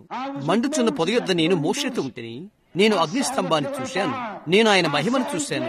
నేను క్రైస్తవునిగా ఉండేట కొరకై అక్కడ అరణ్యములో నేను మోషతో ఉంటేని నేను క్రైస్తవునిగా ఉండటానికై దేవుడు ఏమై ఉండేనో ప్రతిదానికి నేను గుర్తించబడవలసి ఉన్నది. నేను ఆయన మహిమను చూశాను, నేను ఆయన స్వరమును విన్నాను. నాకు దూరంగా ఇప్పుడు వివరించుటకు ప్రయత్నం చేయవద్దు, ఎందుకనగా నేను అక్కడ ఉంటిని. నేను మాట్లాడుతున్నదేదో నాకు తెలుసు, జరిగింది ఏదో నేను చూశాను. అవునండి, దేవుని యొక్క ఆత్మ దిగి వచ్చి నీటిని ఒక ప్రక్కకు విభాజించడం నేను చూచినప్పుడు ఎర్ర సముద్రం వద్ద నేను ఉంటిని. వారు ఈ రోజు చెప్పినట్లు జమ్ము మొక్కలు గుండా కాదు, కానీ 90 అడుగుల లోతున్న సముద్రం గుండా దేవుని యొక్క ఆత్మ నేను చూశాను. ఆ ఇండియన్ నేల మీద ఎర్ర సముద్రానికి అడ్డంగా మోషతో కలిసి నేను నడిచాను. సీనాయి కొండ ప్రక్క నేను నిలబడి ఉరుములు మెరుపులు పడుట నేను చూశాను. అక్కడున్న వారితో కలిసి నేను మన్నాను తిన్నాను. బండలో నుండి వచ్చిన దానిని నేను త్రాగాను. ఇంకా అదే నేను ఈ రాత్రి చేస్తున్నాను. మన్నా భుజించిన వారితో నేను గుర్తించబడ్డాను. బండలోండి వచ్చిన దాన్ని త్రాగిన వారితో నేను గుర్తించబడితే, ఇంకా యెహోషువ బోరబుదినప్పుడు ఎరికో గోడలు కూలినప్పుడు నేను గుర్తించబడితే, దానియేలుతో కలిసి సింహబోన్లో నేను ఉన్నాను. ఎబ్రీ బాలులతో కలిసి అగ్ని గుండములో నేనున్నాను. కర్మెల కొండపైన ఏలియాతో నేను ఉన్నాను. విమర్శకులు ఎదుట బాప్తిస్మిచ్చి యోహాను ఉన్నప్పుడు అతనితో నేను ఉన్నాను. దేవుని ఆత్మ దిగివచ్చు నేను చూశాను. ఈయన నా ప్రియకుమారుడు, ఈయన యందు నేను నివసించుటకు నేను ఆనందించుచున్నాను అని దేవుని స్వరం పలుకగా నేను విన్నాను. అవునండి, నేను నిజముగా అతనితో గుర్తించబడితేనే. అది ఖచ్చితంగా నిజం. ఆయన లాజరును లేపినప్పుడు లాజరు సమాధి యొద్ద నేను గుర్తించబడితేనే. ఆయన బావి యొద్ద స్త్రీతో ఆమె పాపముల గురించి చెప్పినప్పుడు నేను గుర్తించబడితేనే. అవునండి, ఆయన మరణములో నిజంగా నేను గుర్తించబడితేనే. మొదటి ఈస్టర్న నేను ఆయనతో గుర్తించబడితేనే. మరణములో నుండి నేను ఆయనతో తిరిగి లేచితేనే. ఆయన యొక్క మరణములో ఆయనతో నేను గుర్తించబడితేనే. మేడగదిలో 120 మందితో నేను గుర్తించబడితేనే. పైన అక్కడ వారితో గుర్తించబడితేనే. హే, నేను భక్తిపూర్తినైపోతున్నాను. ఓహో, నేనక్కడ గుర్తించబడితేనే. నేను వారిలో ఒకడును. నేను గుర్తించబడితేని. వారు కలిగిన అనుభవాన్ని నేను పొందితిని. అది జరిగినప్పుడు నేను అక్కడ ఉంటిని. ఒక నిజమైన క్రైస్తవునొకడు కొరకై బలమైన శక్తిగల గాలి వచ్చుట నేను సాక్ష్యమిచ్చాను. దాన్ని సాక్ష్యమిచ్చాను. అది కదిలించబడినప్పుడు దేవుని యొక్క శక్తి నేను భావించాను. భాషలతో మాట్లాడిన వారితో నేనున్నాను. అక్కడికి వచ్చిన అభిషేకం నేను అనుభవించాను. నేను వారితో ఉన్నాను. పరిశుద్ధాత్మ భాషల ద్వారా వారితో మాట్లాడుతున్నప్పుడు నేను వారితో గుర్తించబడితేనే. గంభీరమైన ప్రసంగమును పేతురు మాట్లాడగా అపోస్తుల కార్యం 2లో విమర్శకుల మధ్య అతనితో నేను ఉన్నాను. అతనితో గుర్తించబడ్డాను. అవునండి, అపోస్తుల కార్యం 4లో వారందరూ ఏకముగా కూడినప్పుడు భావనము వణికిపోయినప్పుడు నేనక్కడ ఉన్నాను. వారు ఎక్కడైతే కూర్చుని ఉండిరో ప్రార్థన అయిన తర్వాత ఇల్లు వణికిపోయినది. అక్కడ వారితో నేను గుర్తించబడితేని. బృహస్పతి కొండపైన పౌలు బోధించినప్పుడు నేను అతనితో ఉంటిని. అవునండి, పత్మస్ ద్వీపములో యోహానుతో నేను ఉండి ఆయన రెండవ రాకను చూచితిని. దిద్దుబాటు జరిగినప్పుడు లూథర్తో నేను ఉంటిని. ఆ అగ్ని కొరివైన వెస్లీతో నేను ఉంటిని. ఆంగ్లికన్ సంఘమునకు వ్యతిరేకముగా పెద్ద విప్లవం జరిగినప్పుడు అగ్నితో లాగినప్పుడు అతనితో నేను ఉంటిని. అదే విధమైన గుంపు వారితో గుర్తించబడి అదే విధమైన అనుభవం గల వారితో ఇక్కడి రాత్రి పెన్సిల్వేనియాలోని ఫిలదెల్ఫియాలో 1964లో నేను ఉంటిని. నేను ఒక క్రైస్తవునిగా ఉంటాను కొరకై నేను ఉండవలసి ఉన్నది. ఎక్కడైతే దేవుని యొక్క వాక్యం గుర్తించబడుతుందో అక్కడ నేను గుర్తించబట్టుకు నిలబడవలసి ఉన్నది. దేవుని యొక్క ఆత్మ అనుభూతిని కలిగిన గుంపుతో నేను గుర్తించబడుచున్నాను. ఆయన ముసుగు తీయబడి ఉన్నాడు. ఆయన నిన్న నేడుగా ఏకరీతిగా ఒక రీతిగానే ఉన్నాడు. ఇది మతావేశం కాదు అని ఎవరు ఎరుగుదురో వారితో నేను గుర్తించబడితేని. అది యేసుక్రీస్తు నిన్న నేడు యుగ యుగములు ఒక్కడి రీతిగా ఉన్నాడు అన్నది. ఈ రాత్రి ఎక్కడున్న ఆ గుంపుతో నేను గుర్తించబడితేని. అయినప్పటికీ వారు వెర్రి వాళ్ళ గుంపు అని పిలువబడతారు. ఆయనను వారు మూఢ భక్తుల గుంపు అని పిలువబడతారు. దేవుని యొక్క వాక్యము కొరకు వారు పిలువబడతారు. అయితే యేసుక్రీస్తు సువార్త కొరకు నేను సిగ్గుపడను. ఎలయనగా అది రక్షణార్థమైన దేవుని యొక్క శక్తి మరియు అందులో నేను ఒకడను. నేను మాట్లాడిన జీవం గల పత్రికలో నేను ఒకడను. రుజువు చేయబడిన దేవుడు పురుషుల్లో స్త్రీలలో మానవ శరీరంలో ముసుగు తీయబడెను అనగా బయలుపరచబడును. ఓ దేవుడు తిరిగి ఆయన యొక్క ఎన్మార్ఫలో ఆయనకు ఆయన బయలుపరచబడి ఆయన ప్రజలకు తెలియపరచుకుంటున్నాడు. ఎవరైతే తన మహిమను వదులుకున్నాడో ఆ ఘనమైన రాజు కొంచెం కాలము మరి లోకమున నెన్నడూ చూడరు. వారితో నేను ముసుగు వేసుకున్నాను. అయితే మీరు నన్ను చూతురు. నేను మీతోనూ మీలోను యుగ పర్యంతరము ఉందును. లూథర్ నుండి వెస్లీలోకి మారుచు అలాగు మహిమ నుండి మహిమలోకి జీవించున్న అదే దేవుడై ఉండి తిరిగి ఆరంభ మహిమలోకి వెళ్ళుట. హల్లెలూయా!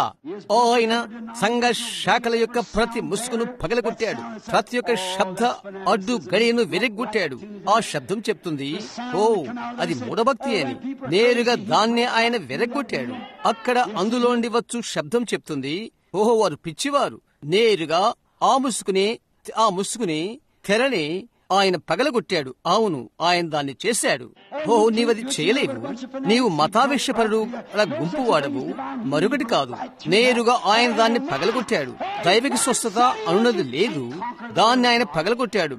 ఓహో, ఎందుకనగా ఆయనది చేయునని ఆయన వాక్యము చెప్పినది. వాక్యమును నీవు జయించలేవు. ఆయనను ఈ రాత్రి ఆయన ఇక్కడ నిలబడి ఉన్నాడు. మహోన్నతుడైన జయశాలి మెథడిస్టు, బాప్టిస్టు, ప్రెస్బిటేరియను మరి ప్రతి విధమైన తెరను ముసుగును పగలగొట్టాడు. కాబట్టి ఆయన ఇంకా ఈ రాత్రిలో ఆయన ప్రజల మధ్య జయించబడని ఆ చేరల వలన ఉన్నారో వారి మధ్య నిలబడి ఉన్నాడు.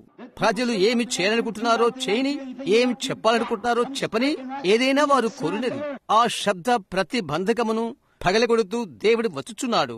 జ్ఞప్తించుకో, వారు నాతో చెప్పారు, విమాన శబ్దం నిజంగా శబ్ద ప్రతిబంధకమును ఛేదించితే దాని యొక్క వేగానికి ఇక హద్దులుండవు అని. నేను మీతో చెప్తున్నాను, ఆ యొక్క పారంపరాచార ప్రతిబంధకమును అనగా యేసు వెనుక ఉన్నాడు, అప్పటి కాలపు వాడు, ఆయన ఇప్పుడు లేడు అను ప్రతిబంధకాలను పగలగొడితే ఆయన నిన్న నేడు యుగ యుగములు ఒక్కడి రీతిగా ఉన్నాడు అను మీరు తెలుసుకుంటే ఈ మహాసభలోనే నేరుగా ఇక్కడనే దేవుడు చేయు వాటికి ఎలాంటి హద్దులుండవు. లోకానికి ఏమీ అవసరములో అది చూయించగలము. ఏ అవసరాలో ఇది చూయించగలము.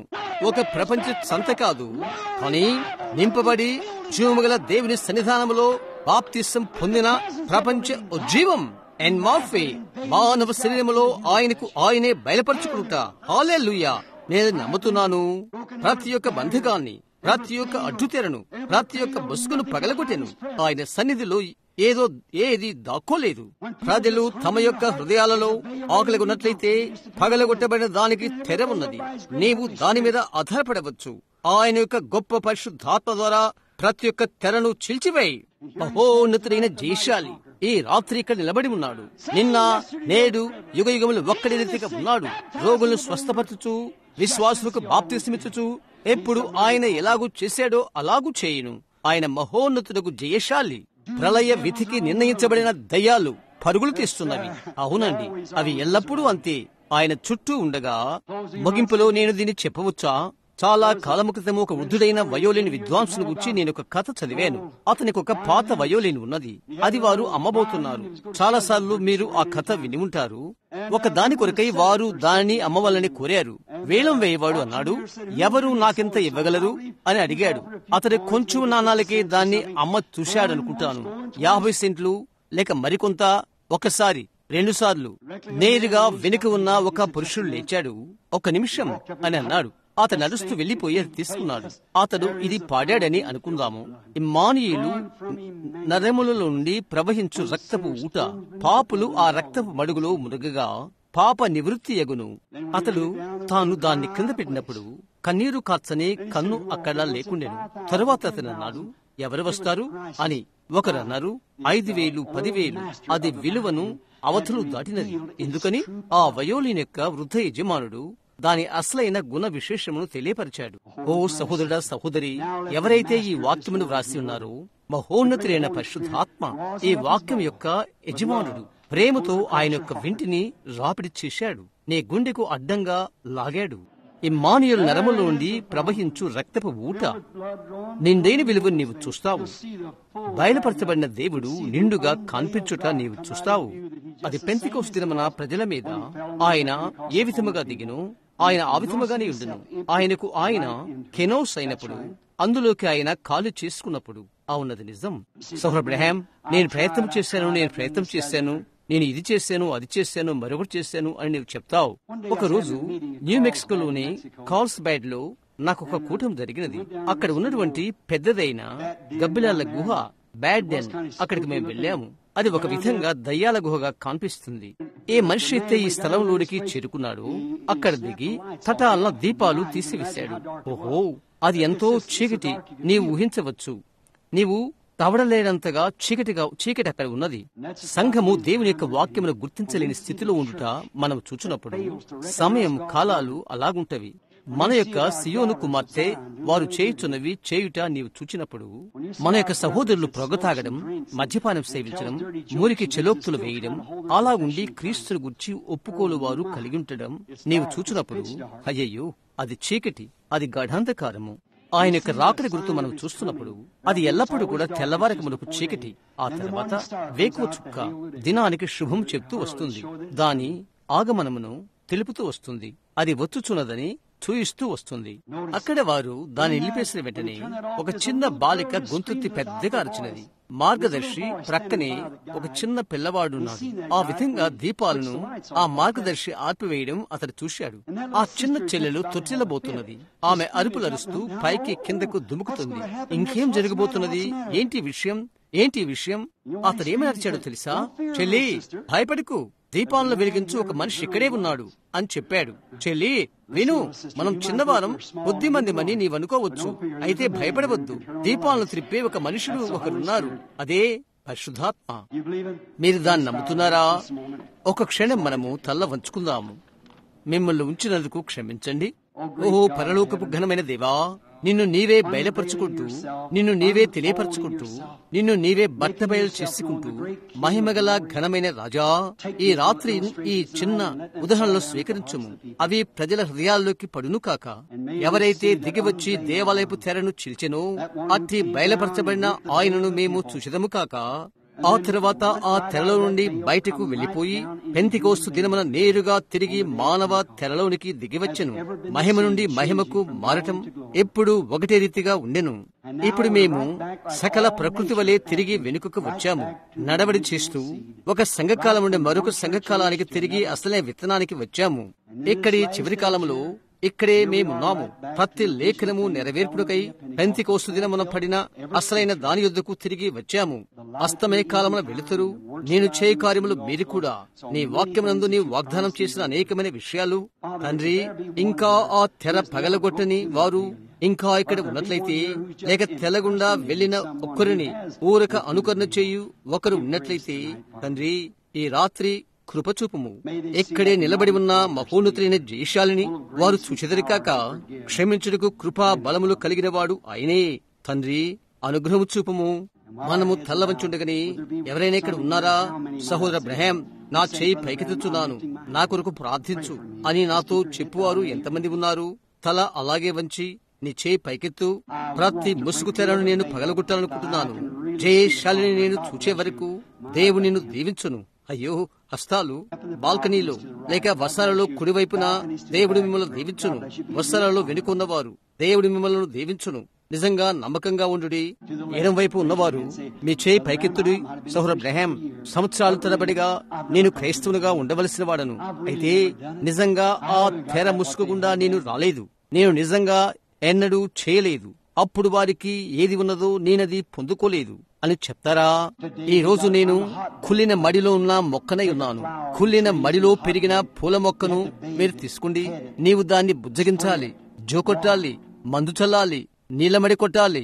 అయితే ఎడారిలో పెరిగిన అసలైన మొక్కైతే ఒకే రకమైన పువ్వు అలాగే కనిపిస్తుంది. కొంచెం నీరైనా దానికి తగలదు. అయితే ఎలాంటి పురుగులు దాని యొద్దకు రావు. అవి కరుకైనది, అది నిజమైనది. ఆ దినమందు క్రైస్తవం ఏ విధంగా ఉన్నదో దానికి నేటి దినాన క్రైస్తవ్యానికి నీవు పోలిక చేయగలవా? పెంతెకోస్తు తరువాత ఉన్నటువంటి వారి వలె ఉన్నవారికి నేటి దినమందు ప్రపంచమంతటా క్రైస్తవులుగా పిలుచుకున్న ఈ గుంపును నీవు ఊహించగలవా? జొలపడాలి, బుజ్జిగించాలి, మరియు ఒక గుడి నుండి మరొక గుడికి వెళ్లువారు నీకు ఇష్టం కానిది వారికి ఒకటి చెప్పాలి, లేచి వెళ్లిపోతారు. ఓ, నీవది ఊహించగలవా? లేదు. ఏంటి విషయం? అది ఒక ప్రత్యుత్పత్తి. మైకెల్ యాంగిలో మోషే యొక్క స్తూపాన్ని నిర్మించిన అతను. దాని యొక్క ప్రత్యుత్పత్తిని నీవు పొందుకోగలవు, చాలా తక్కువగా. అయితే అసలైనది ప్రభు రాత్రి భోజనం గురించి ఎవరైతే చిత్రీకరించారో అసలైన రంగుపూత ఉన్నది. నీవు దాన్ని కొనాలంటే మిలియన్ల డాలర్ల విలువ ఉంటుంది. అది ఎక్కడ ఉన్నదో కూడా నాకు తెలియదు. అయితే సుమారు $1.98 తక్కువగా తయారు చేసినది నీవు కొనగలవు. నీవలా చేయగలవు. ఈ రోజు ఆ విధంగా ఉన్నది. ఒక తక్కువ క్రైస్తవుడు, ఒక ప్రత్యుత్పత్తి అలా సంఘంలో చేరుట, వారి నీవు ఒక సిగరెట్టుకో సాధారణ త్రాగుడుకో కొనగలవు.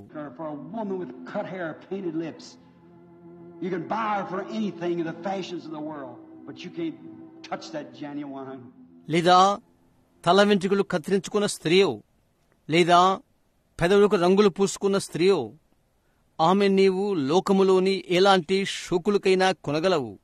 అయితే అసలైన దాన్ని నీవు ముట్టలేవు. నిన్న నేడు యుగములు ఒక్కటి రీతిగా ఆయన ఉండుట సంపూర్ణ దృశ్యముతో నేను చూస్తున్నాను. ఓహో క్రైస్తవుడా, ఒక నిజమైన క్రైస్తవునిగా నీ ఉండాలని లేదా? ఎవరైనా చేతులెత్తకపోతే అది మీరు చేస్తారా? నేనిప్పుడు ప్రార్థన చేయబోతున్నాను. దేవుడు నిన్ను దీవించును, దేవుడు నిన్ను దీవించును. ఓహో, అదెంతో మంచిది. అలా దాన్ని చూడండి. పరలోకపు మా తండ్రి, నీ వాక్యము నిష్ఫలముగా నీ యొద్దకు మరలదు. వాగ్దానం చేసిన వాడు నీవే. నీవు అది చెప్పున్నావని చెప్పుడుకు మాత్రమే నేను బాధ్యుడను. నేను నీ యొక్క వాక్యమును మరలా మరలా చెప్పుచున్నాను. నా మాట విని నన్ను పంపిన వారి యందు విశ్వాసముంచువాడు నిత్య జీవము గలవాడు అని నీవు చెప్పావు. దాని నీవు వాగ్దానం చేశావు. ప్రభువా, ఆ ప్రత్యుత్పత్తులు ఈ దినాన మాకున్నవని మాకు తెలుసు. చాలా మంది వారు నమ్మకపోయినా వారు నమ్మారని చెప్పుచున్నారు. అది కనబడుట. అయితే ప్రభువా, కొందరు నిజమైన వారు కూడా ఉన్నారు. ఈ రాత్రిలో ప్రతి ఒక్క పురుషునికి, స్త్రీకి, బాలుడు లేక బాలికకు, వారు దేశవాసులైనా, వారు ఏ రంగు వారైనా, ఏ ఆలయానికి వారు సంబంధించిన వారైనా, ఓ దేవా, ఇక్కడున్న వారిని నింపమని నీకు నేను ప్రార్థన చేస్తున్నాను. ఈ దినమునకు ఆయన పరిశుద్ధాత్మగా బయలుపరుచుకున్నప్పుడు పెంతెకోస్తు దినమున ఆయన ఏ విధముగా ఉన్నాడో అలాగున్నట్లు ఈ దినాన అదే యేసు యొక్క నిజమైన ప్రత్యక్షతను వారు చూచెదరు కాక. వాక్యములు నెరవేరబడుట చూచునట్లుగా, ప్రవచనాలు జరిగినట్లుగా దాన్ని అనుగ్రహము చూపుము. ఈ దినమున లోకం యొక్క సంఘము అని ఏది పిలువబడుచున్నదో ప్రపంచ సంఘముల సమాఖ్యకు పెంతెకోస్తు యొక్క వాగ్దానమునకు పోల్చినట్లయితే ఏ విధముగా ఎటువంటి పోలిక లేదు. ఆ టికెట్ పైన మా యొక్క మురికి బట్టలు మేము ఒదుకుకొనలేము. అయితే ప్రభువైన దేవా, ఈ ఓటు యొద్దకు మేము తిరిగి వచ్చినట్లయితే అక్కడక్కడికే పద్ధతి ఒకటి ఉంది. అప్పుడు మా యొక్క అనుభవము మరియు దేవుని యొక్క వాక్యము ఒకదానికొకటి అవుతుంది. అప్పుడు మేము మా స్వాస్థ్యాన్ని అడగగలుగుతాము. ఈ ప్రజలను నీ హస్తాలకు అప్పజెప్పుకొనుచుండగా ప్రభువా, ఈ రాత్రి అనుగ్రహము చూపము. తండ్రి, మాకేది అవసరమైనదో ఒక్కొక్కరికి దయచేయము. యేసు నామములో మేము అడుగుచున్నాము. ఆమేన్. దేవుడు మిమ్మల్ని దీవించునుగాక. మీరు ఎక్కువసేపు నిలబడి వేచినందుకు చాలా కృతజ్ఞతలు. 10 నిమిషాల వరకు మిమ్మలను ఉంచినందుకు నన్ను క్షమించుడి. ఉదయం మిమ్మలను చూచు వరకు దేవుడు మీతో ఉండును కాక. ఇప్పుడు పరిచర్య నేను కూటమి యొక్క యజమానికి అప్పచెప్తున్నాను.